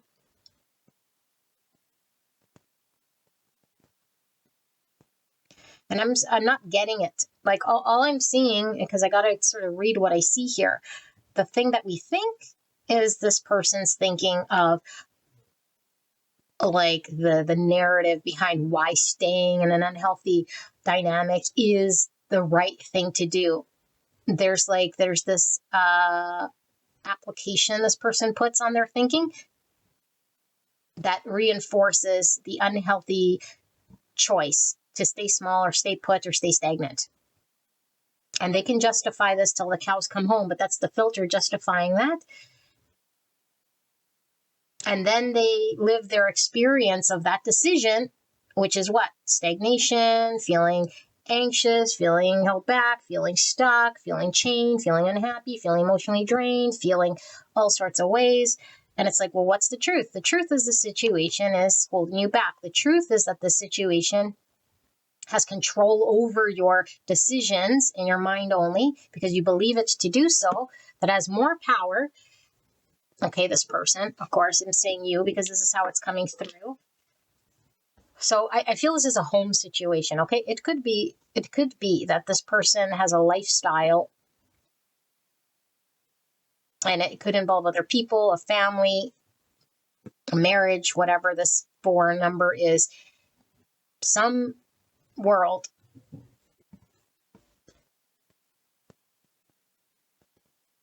And the universe is saying, be truthful about what you're experiencing. So, okay, here's something they're probably not showing. This person is, okay, now it's coming through. Thank you, Spirit. That was going crazy. You could really be getting from this person, and you could be highly intuitive and see right through this thing, okay? This is probably why I wasn't really seeing it. You might see how detrimental this situation, this environment is for this person, but this person is giving off the energy like they're okay where they're at. It's all in love, it's all in comfort, it's all in supporting their growth, it's all in their energy here supporting this as it is the truth of where they belong, you know? This is the truth of where I belong. They might even make reasons and excuses or justifications, or in energy, they don't necessarily have to be saying it so much, but it's like what they are doing or saying, or they're energetically giving off, is that this is their truth. This is their world. This is their home. This is who they are. This is about their identity. And without this thing, it's like, this is making who I am or what I'm about or this sort of a thing. And it's like, no, it's actually untrue. This person is in denial. This person does have a truer self beyond this experience that they're identifying with or attached to or latched onto. I feel there's something strong about intuition and dream space as well. So it could be that this person only dreams about happiness, only dreams about what their world could be outside of this. And you could be part of that, There could be some fantasy talk about what it could be. They could be fantasizing about a better experience where they're emotionally fulfilled. But the reality is, I'm here in this 4 energy of stagnation, this whatever, family situation, community situation, experience that I'm supporting. And I'm having a difficult time detaching from it. But instead of like accepting the truth that I can detach from this thing, that it's within my ability to separate myself from this thing, not because of anything other than just change is the only constant, and there's a me outside of this thing that could be healthier, that could experience something great and can flow with life. And so when we're against flow, we're resisting change, and we're not flowing as to where we're being called, because I feel this person's intuition and their dreams and their spirituality, their guides, whatever, spirit, universe, there's this change needing to happen in their world. But it begins with the perception. And so if I'm really attached to the story I believe, and then I support it and prop it up and justify it and validate that thing, because underneath it, there's a greater fear of what it would mean if that thing wasn't true. If that thing wasn't true, I'd have to face something here that's bigger than this thing that I'm experiencing, this suffering or this lack or this stagnation or this comfort zone. And so I'd rather just attach to that. Because outside the comfort zone, this person would have to face something here, some truth. And I don't know what the big fear, because sometimes it's just fear of change itself is the thing, It's like, I just don't like change. It could be someone who's just really stuck in no change.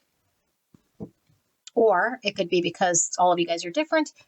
The truth would elicit all sorts of things that could run very deep. It could expose some form of greater fear or bigger thing here that this person might be trying to avoid or believe that they can't or something like this. But I'm not seeing any of those reasons. The main thrust of this whole spread is talking about someone who can fantasize and dream, who might be getting called and is being pulled for change to separate themselves from an environment which is not conducive to their growth. And they're painting it up as their need to be there or a truth. That's why they're doing it, but it's not true. And they're being called to look at that environment or that choice and to be honest with themselves and to make decisions for themselves that will allow them to grow. Now, they could have a lot of people relying on them for sure. They could like to play that role as well. Like, without me, this these people would fall apart, or this person who like, let's say we have children. Of course, if we have a child and the child is dependent, okay, but we make all sorts of reasons. Like I read in this book is like most people do, when my child is like graduated, then I'll choose my life, meanwhile, when the child grows like 18 years of like arguments and misalignment and disappointments, like, oh, but at least they had both their parents. It's like, yeah, but were they given the best life here? That's just an example. But really, it's like I had a belief that I had to stay there because that's what I observed, like being the moral thing or the just thing, or like my parents' upbringing, or I like to believe in a happy ever after, that's how it should be, but it's like, well, who and why, and have we questioned it, and what's the fear behind it, and is it supporting some comfort zone that would expose some other truth to some sort of change we're not wanting to see or experience here. So this person heavily identifies with their environment, with their community, with that world that they're in. And I think you're on the other side. Okay, of course, if I read it right, like I said, and it could be infuriating because it's like, am I just a fantasy? Am I just a wish? Am I just a possibility of a dream here? But in reality, there's this inability for this person to make change, for this person to admit to themselves the truth, for this person to choose healthy love for themselves, to see what love absolutely is here, because love isn't stick to all painful situations come hell or high water, even if it's devilly ones. True love is accepting truth, no matter what the truth is. If it's painful, if it's joyful, the truth is choosing love, because truth and love are synonymous. It's one and the same thing. What is the truth here? This person is not choosing from truth. This person's choosing from anxiety and fear, identifying with their position, choosing the comfort zone. And Spirit is talking about this person having to see the truth, having to get very realistic with the truth, with what love absolutely feels like and is, because this person can align themselves with a love here. And it doesn't have to be one or, because I feel like there might be this sort of an understanding that isn't necessarily true that creates anxiety. It's this or that, which is very black and white. And it's like, sure, like, if we're in a marriage, is like, you can't be married and then like create a whole separate life, for sure. But it's like, relationships shift and change, and it's like the relationship held with certain individuals morphs and changes. It doesn't necessarily have to be cut off. It doesn't have to necessarily be negating all the past experience that I had with that person or the family, or the experience that we did have is now erased or invalidated or something like this. And so this person might have this sort of an understanding, like it negates all those years, or it creates this shift and change now that it'll just, I don't know, it's like magnified into something that it's absolutely not, but we believe it, and then we feel frozen or stuck even more, and we feel handcuffed to our situation. So this person feels like there really is sort of almost nothing that they're able to do, but I think what they're missing here is the fact that it's not about a doing, and that it's them and their situation. And then they feel helpless saying, well, there's nothing I can do. That's a part of it, how they're seeing it. But beyond that, it's like them, they think is their situation. They think they're one and the same because they're identified with that situation as being who they are. It's like, I am the father. And it's like, yeah, you could play the role of father, but you're not just father alone. And therefore, from that lens, or whatever, like I just use father as an example here, but it's like, if we believe that to be our function, and it's like, of course we can't detach from just, I'm a father sometimes and not. So it's like, no, but there's a conscious self that was there before being a father and after being a father. Let's say, if whatever, God forbid, this child were to pass, it's like now I pass with my child. No, there's the conscious being that only belongs to this person. Period. End of story. I don't belong to anyone. We are not identified with family or something like this where we have to give up our own sense of self. And then we become that forevermore. And this is sort of what this person is carrying here.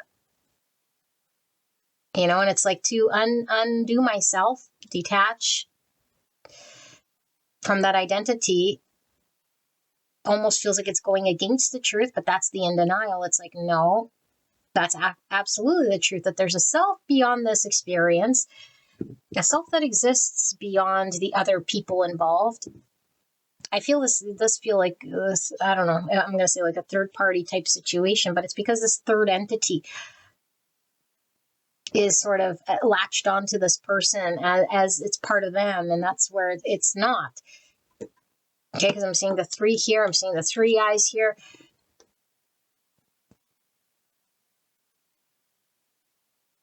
And I don't know if this is reflected upon you and your person, maybe, because sometimes we're mirrored to that in which we're experiencing, because I see 2 people here and 2 handcuffs and 2 keys. And so I don't know if this person's situation could be one of, for sure, like a codependency. Maybe their environment reinforces it and then they reinforce that environment. Or if it's you and this person, and this is why this energy is coming through, kind of a little challenge for me to read, you know? Or if this is part of your world in which is very enmeshed here.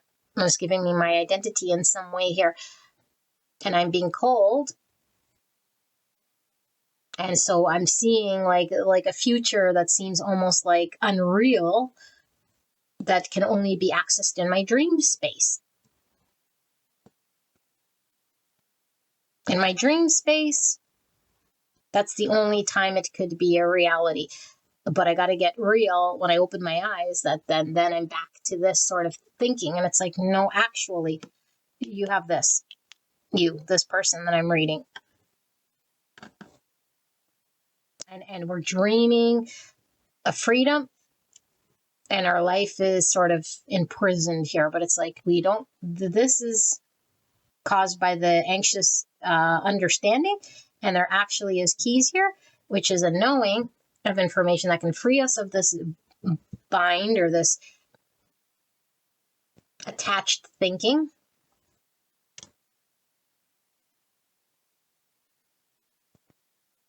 So I feel like this person is more attached to what has happened and what was sort of the past, rather than what's going on in the present moment. So they might be seeing their situation still from the filter of when it was good, or that it's still good in some way because I experienced goodness in the past, you know? It feels like a 6 cups in reverse as well here. And then I act as if that is still alive. That love or that thing or that reality, that world, okay, that doesn't necessarily mean romantic love, but that reality in which I was emotionally bonded to that experience is the only thing I see and experience. And therefore I act today as though that's still alive. That's still alive. And I keep creating that still aliveness. Meanwhile, it's dead. It's no longer growing.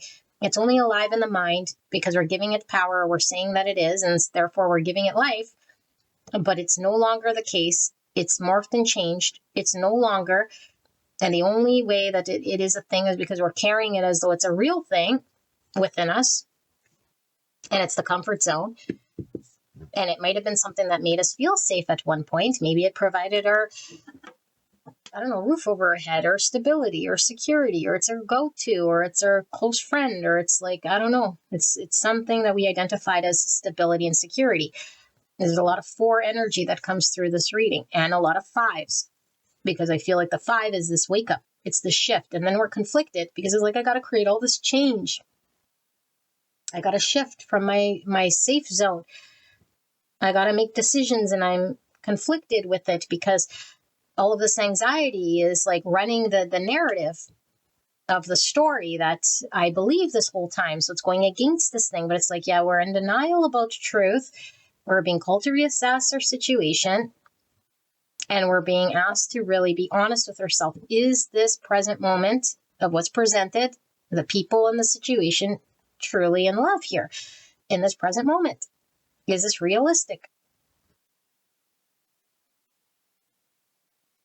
Now, some of you guys might be getting off into a fantasy land, because I keep getting back to this fantasy.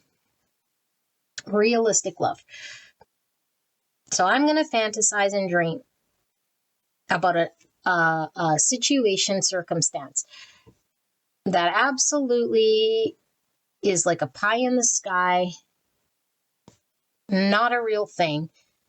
It's experienced as a real thing. It's coming through as an experience, but it's keeping me detached from reassessing my 3D life and making decisions, because I feel handcuffed to that, or like any decision I would have to make would have to face something that I'd rather not. So I'm going to distract myself. I'm going to detach from my 3D world. I'm going to fantasize about what it could be like. And so now I'm neither living in both. I'm sort of fantasizing about a world that's not happening in the 3D. Of course, it's happening in my 5D world, in my mind, and my dreams, and my thought. And then there is my 3D world that I feel I'm just throwing my hands up saying nothing I can do, rather than admitting truths, reassessing the situation, and then calling sort of a spade here. And I feel like in any situation here, and again, apply it as you see fit, because I'm channeling it exactly as the energy is coming out. It's like in any situation here, it's like, where is the self? Okay, if we want to say we have a self, where's the consciousness here that has agency in making decisions? So it's like, no one is yours but you, meaning like all these things are sort of calling the shots of my investments in the 3D, except for me, because I'm not consciously choosing. I might be making all sorts of reasons why this situation has a better grip on me, or why I got to be there, or has a hold of me. And how I'm coping with this thing is I'm drifting off to a fantasy land, dreaming of what could be possible someday. And when I open my eyes, I'm still stuck in this situation and nothing's changed here. And then I say, well, the power's within, maybe spirit, or this world shifting on its own. Let me just close my eyes and go back to fantasy land, or dream about something that isn't necessarily dealing with this present moment, because we're completely detached. So I'm not sure which applies to you, But I think the big lie here is there's something that needs to be addressed truthfully. And that there is the ability to make decisions and changes within our ability. So if this is someone that you're dealing with, it's like there is an ability here for this person to make changes. There is an ability for this person to, no matter how much they wanted to paint the picture that there's nothing I can do, or I'm changed to this circumstance because it's a situation of circumstance only.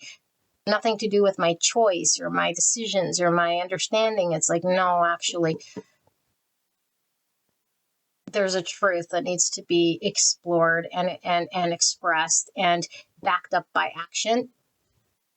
And it is one of choosing the higher ground of love of self, even if it seems difficult. So I'm just sort of repeating it in many different ways here, okay? But that's how it's sort of coming through. So let's pull the tarot, because for me, I feel like I might have confused a lot of you guys, but it really is exactly as it's sort of coming through with this sort of an energy. Let's see, Spirit for pile number 3. What is it that pile 3 thinks is the truth of their situation? And what is the truth of this person on their mind? What is the absolute truth here going on between pile 3 and the person on their mind? And what does pile 3 think is the truth? Where's there the disconnect? I don't see the disconnect. Unless, of course, we're the fantasizer, We're fantasizing. So this is why I'm feeling a third party or third energy. I fantasize about, I don't know, maybe it's even the same energy, but it's like I fantasize about the past and how it was with that person, So it's really me, that person, and then reality. Me, the fantasy of that person, and then the reality of that person. Okay, that's 3 things sort of going on. One is a dream, one is not real. Okay, or it could be me and one person and then me fantasizing about another, or flip-flop. It's you and a person who's fantasizing, you and a person who's with someone. Like, there's so many ways I could read this thing. And I'm not trying to confuse you, but it's like, how can I channel this thing any better? Spirits, can we clear the noise here? What is the disconnect? What's going on? What does the viewer need to know about the truth in which they're seeing about how this person's feeling and thinking? Pile number 3. And the absolute truth in regards to this person's feelings and thoughts for pile 3, specifically towards pile 3, or the connection. Clear and concise message for the greatest and highest good of this connection. Please protect me and the viewer as I channel this message for the greatest and highest good of everyone involved. Thank you so much, pile number 3, for allowing me to tap into your energy, the energy around you at this time. I'm so blessed to be here doing your reading. I feel that right there. Okay, Ace of Cups. Self-love, self-worth, a new beginning in love. 5 of Pentacles in the reverse. I can't in the practical world. I can't in the practical world. Okay. A Knight of Cups. This is strong emotions, acting on one's love. Queen of Wands in the reverse. Sometimes symbolizes the other woman. Queen of Wands in the reverse. Sometimes it's the mask we wear. The ego identity. Aries, Leo, Sagittarius. Okay. We have the 2 of Cups in the reverse. And the Hermit in the reverse. The Virgo energy. We have the 4 Pentacles. There's that stagnation energy. This person's hugging their piggy bank, Lord. And then we have 10 of Cups. That's the family card. And that's the fantasy coming through with the 10 Cups. Idealization of a future. The Sun, clarity, joy. Let me see a child here. Leo energy coming through strong. And then we have the Fool, Aquarius, in the reverse. So there's that stagnation and ability to take a risk or a chance here. Okay, let me dive into this. We have the 3 of Wands in the reverse here, which is this Fool in reverse energy. Okay, let me really sit here with this and see what's... Can you guys see? I'm gonna get my drink. Sorry, guys.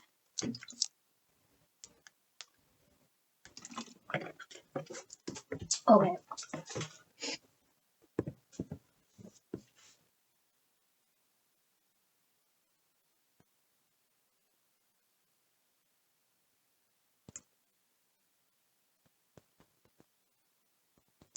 Yeah, pile number 3. I started it as reading it as your person, okay? And I'll continue to read it this way. But apply it as you see fit. The Knight of Cups is how we express our love. It's how we show our love. How we take action upon our love and our truest sort of heart's desires and contentment here. Okay, there seems to be an opportunity, and I do feel it's with you, of course, if I read it right, with this Queen of Wands. The Queen of Wands, in this case, feels like an opportunity of another path. And this path doesn't compute as an open path for me to explore a relationship because I'm not understanding or sitting with a greater truth of awareness. I'm too clutched onto the material understanding, my comfort zone, the security that I have in the 3D, with the mindset that if I was to choose the path of the Queen of Wands, you, then I'd have to let go of this. And if I do let go of this, then I'd expose myself to my greatest fear, whatever it is. Like I said, for all of you guys, this is a different thing, why we'd be stagnant, why. But it seems to be, we might believe in the 3D world so much so, or this is the only way that I can find stability or security in some way. So they might be attached to a family situation or just the security in which they have a situation already set up.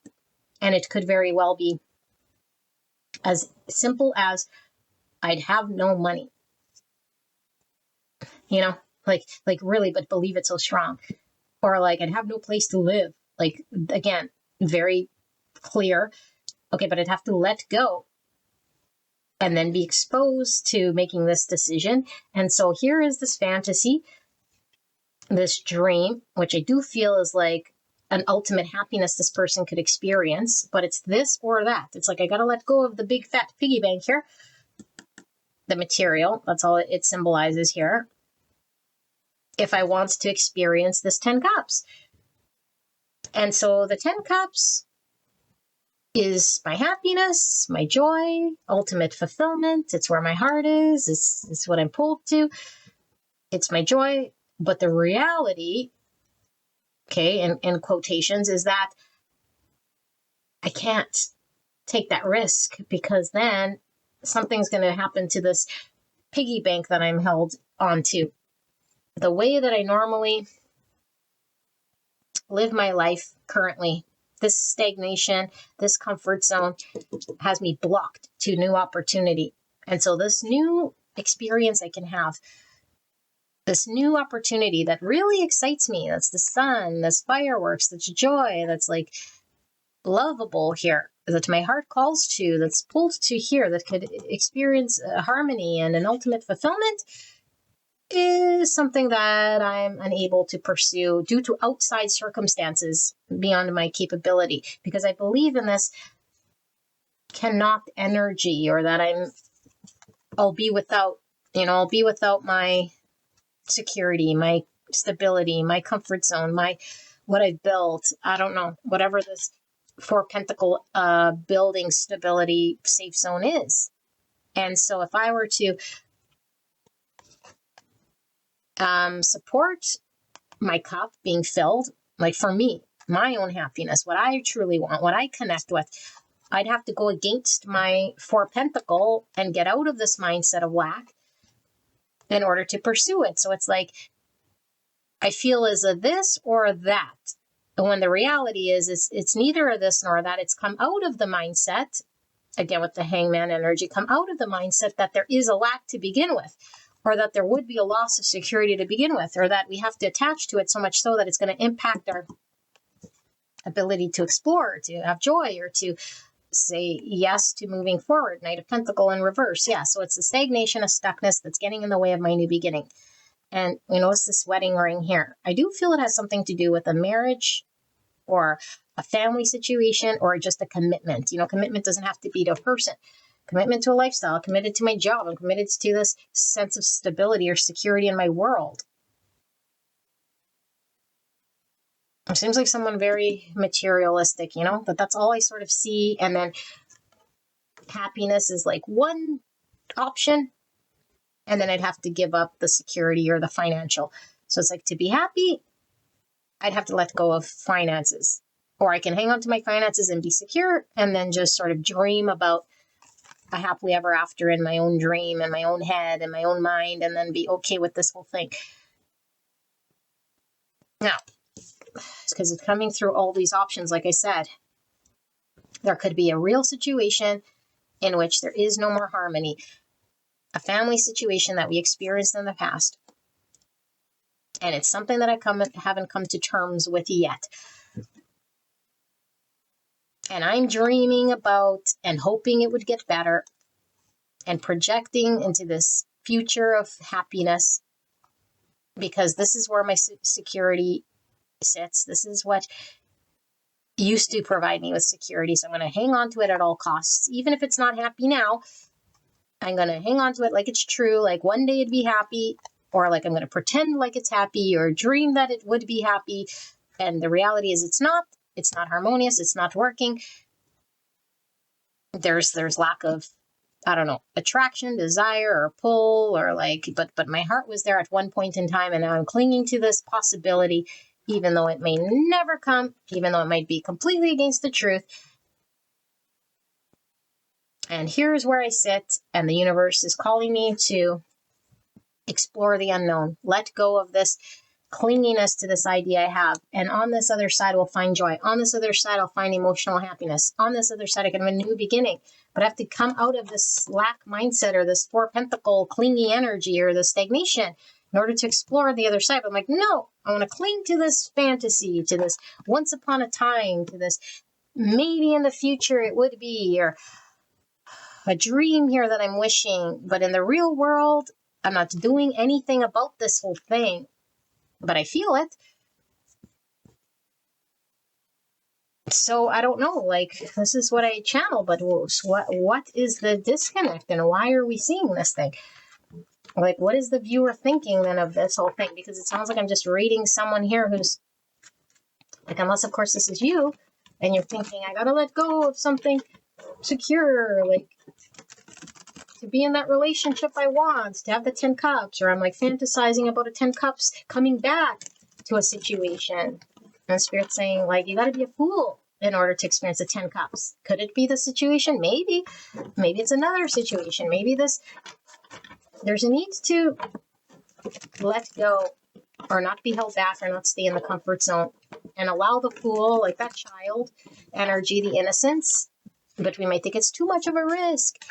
Okay, because the fool's in the reverse, and then that child in the sun was like the innocence pulls us, our heart pulls us, the joy pulls us, but we're blocking it, clinging to very strong, like stagnation, held back, blocked. Spirit, why is the viewer seeing this? Can we close up this reading, wrap up this reading? What is the disconnect here in regards to what Pile 4 thinks their person is thinking and feeling, and the truth? Not connecting it. Queen of Pentacles, that's the mother energy. Practical Queen. Grounded. Yeah, this is like wifey material here. Okay, the Knight of Cups in the reverse. So it's like one or the other. Like if I can't follow my heart or act on my King of Swords, there's the logical king. Gemini, Libra, Aquarius. So I have the Queen of Pentacles and the King of Swords. Why is this Queen of Pentacles here? My neck is hurting. Temperance in reverse, Sagittarius energy. It's like non-harmonious, lacking balance. A Knight of Cups in reverse clarified by the 10 of Wands and the King of Wands. Now we got 3 people showing up here. Aries, Leo, Sagittarius energy. 2 kings. Now it could be 2 aspects of the same person. Why is this King of Swords here? Why is the King of Swords here? Again, like, pick up the sword of truth. We're in denial. Why is this King of Swords here, Spirit?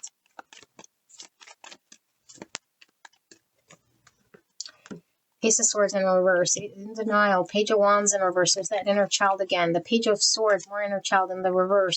Sun in reverse. Oh my goodness. Never seen so much. 8 of Cups. Walk away. Knight of Wands. Follow our passion. Okay. Oh boy, oh boy, oh boy, oh boy.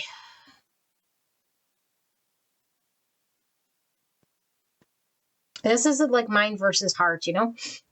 I'm going to be someone very logical here. All signs are pointing to any situation. I don't know who I'm talking to or what's going on here. I'm just going to channel all the things that come through, okay? You applied. Walking away from what emotionally doesn't satisfy us at the end of the day.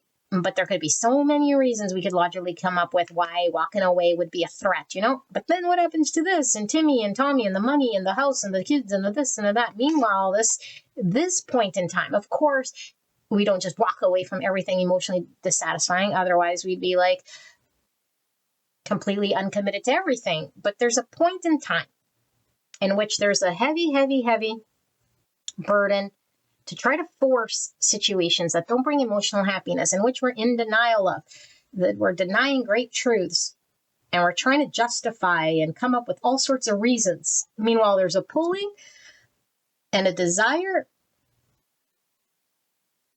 and an intensity to move beyond a lived experience here, which is heavy, stagnating, blocked against how we feel, feeling unregulated, feeling all sorts of ways, and maybe telling ourselves this is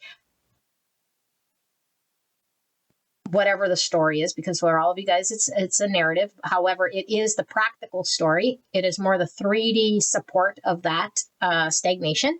Meanwhile, we're not seeing the clear picture, the bigger picture, or the truth. We're only seeing one part of it. Again, this filter and this limits, one part that justifies it, which it might be partially accurate, but it's not the whole story. It's not the whole truth. And then we reinforce it and feel more burdened, more heavy. Meanwhile, Spirit is saying, like, follow your passion, allow yourself to express where the heart is pulling and explore where the joy is and where there is experience outside of any situation that might be completely dysregulated, out of balance, no longer peaceful, not harmonious, too much responsibility and burden. But it's like, this is my responsibility. I must carry it at all costs.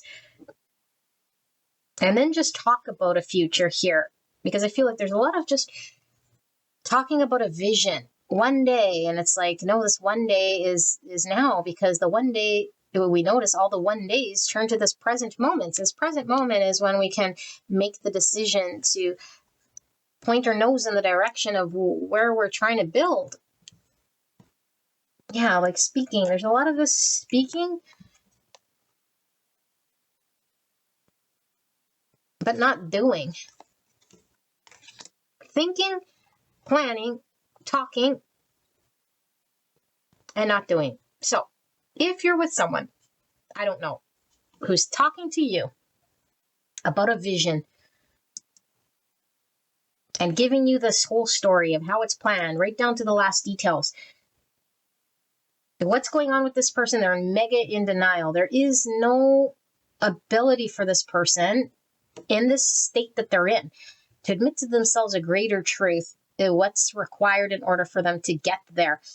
What's required for them to get there is to admit to themselves a greater truth that will align them with happiness. But what they are only seeing is the practical world, who depends on them, or why they got to be there, or people depend on me, or this is the role that I've taken, this is the responsibility that's on me, and there's no thing here. And so the more I sort of in that world, the more I'll sort of preach about or talk about a vision of the future or some sort of ideal happenings and paint that picture, because maybe it gives me comfort, and maybe it gives me hope, maybe it takes off the misery of this burden. I don't know. Like, it really feels like I don't know what's going on with this person. Like, really, like, it seems so in the mind and not of doing, like, not of truth that is going to align with that in which they're seeing or saying. There seems to be two worlds. And one here also seems like almost like cultish. I don't know. Like, look at her face.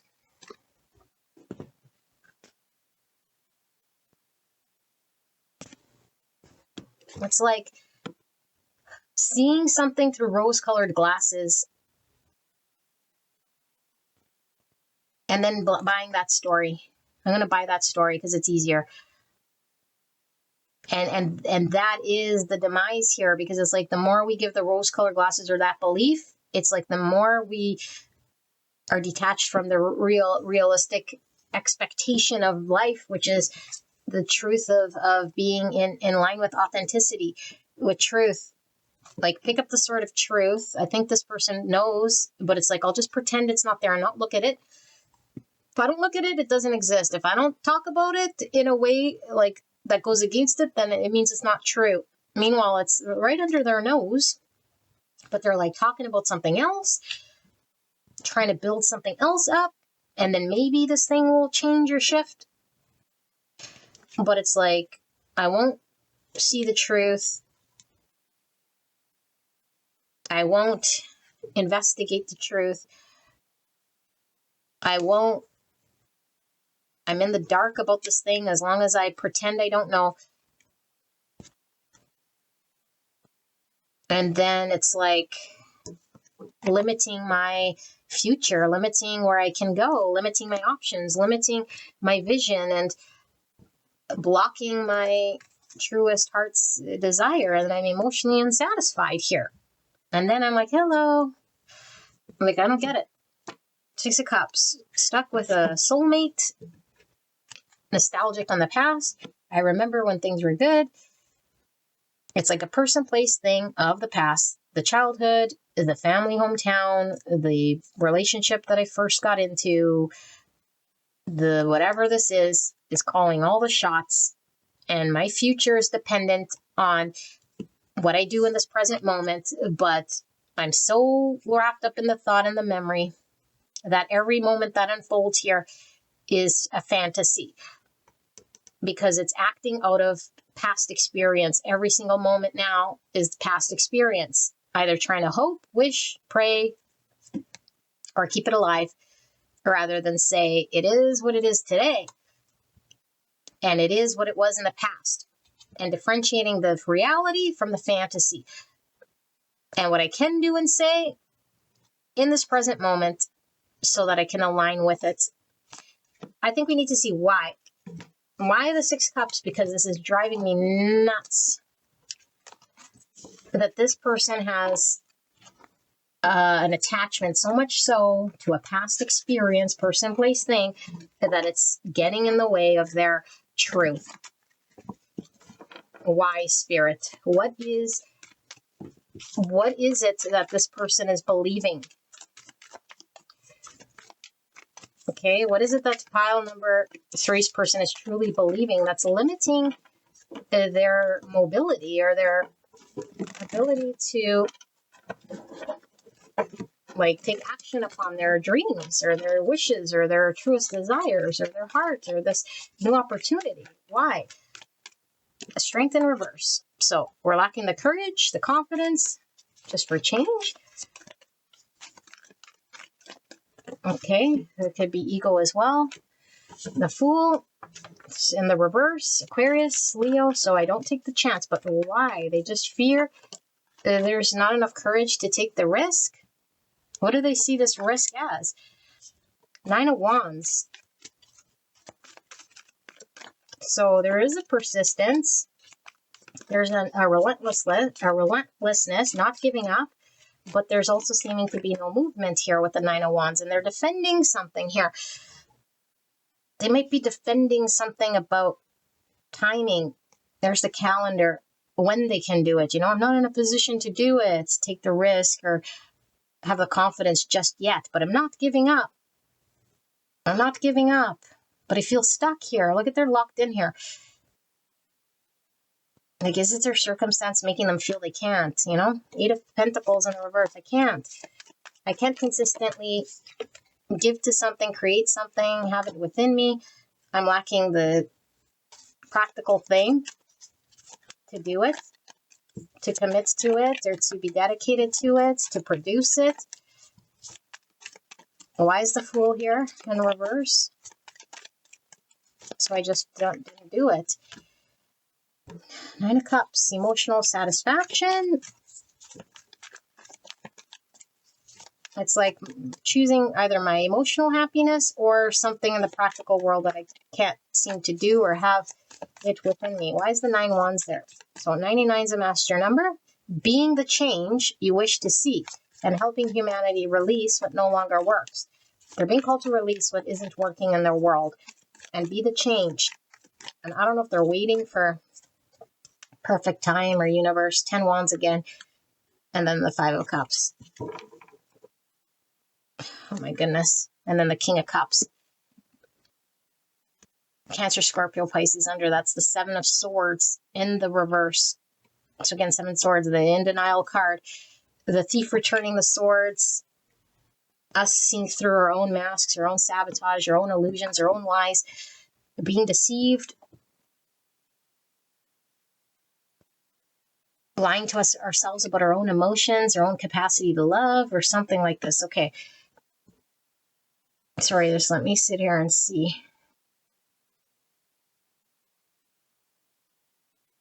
And 5 of Cups.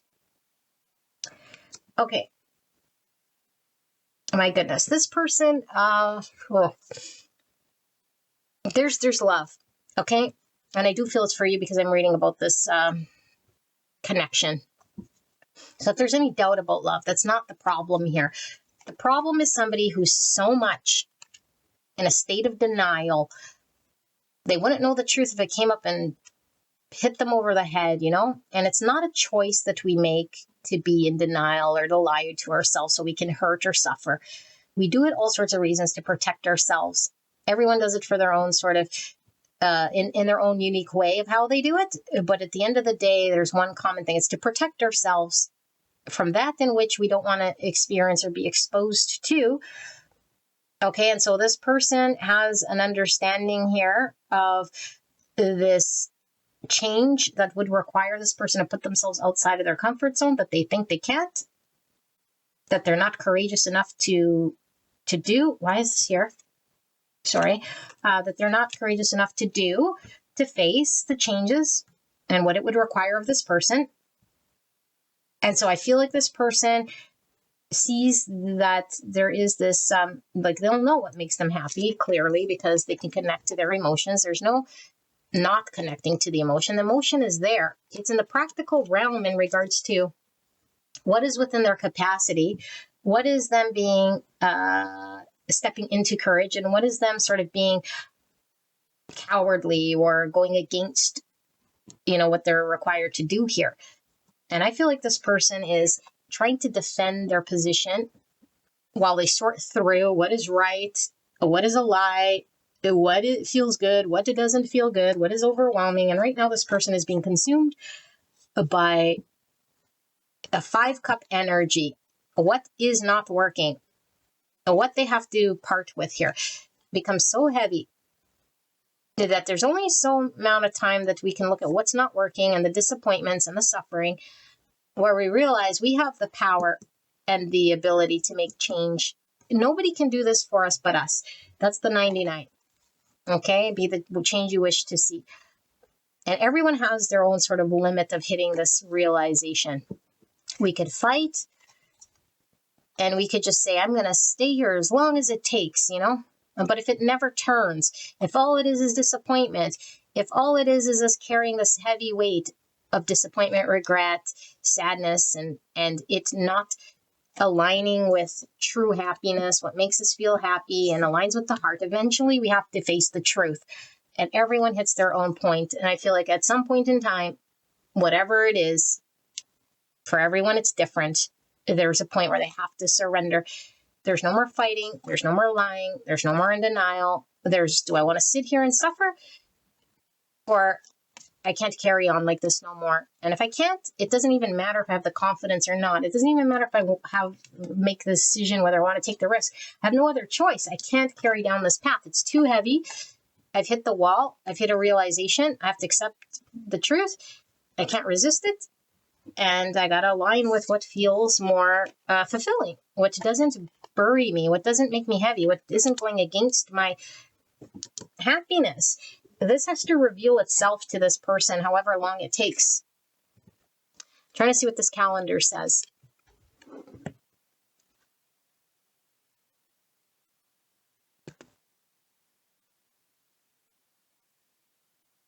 I don't know what it says, but can you read that?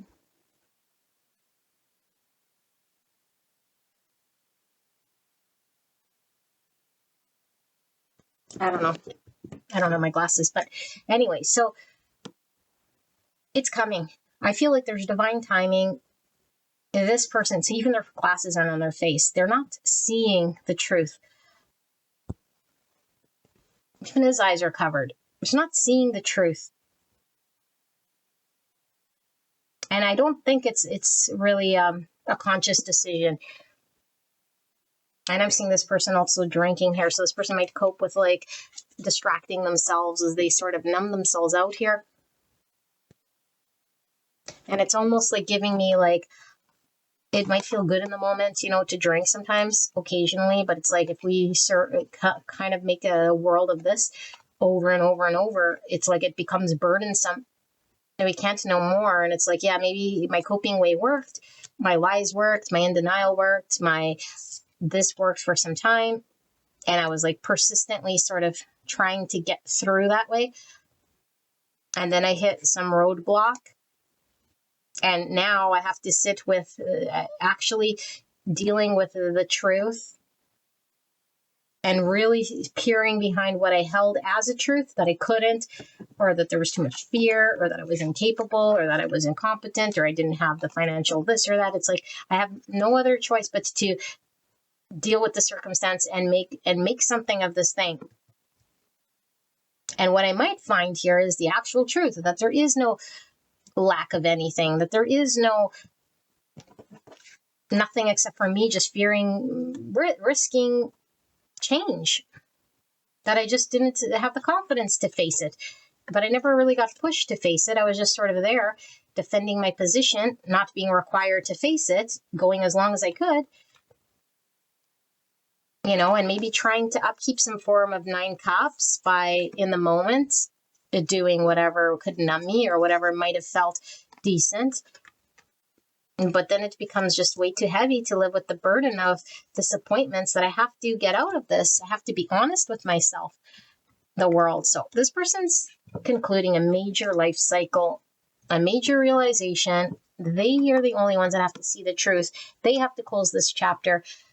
Okay, we're seeing the checkerboard here, the 7 of Swords, something about strategy, and maybe they're like trying to win somehow with the universe, or trying to get some sort of outcome, because I really feel this person isn't surrendered. And the longer we resist and fight and deny the truth or suppress, the more we're thinking we're winning. I'm winning against the universe because look at me, look how long I can go here trying to prove myself or hold out or carry this thing. It's like you could do it all day long. The universe that will say eventually you'll be tired. Eventually you'll have to put down these boxes and surrender.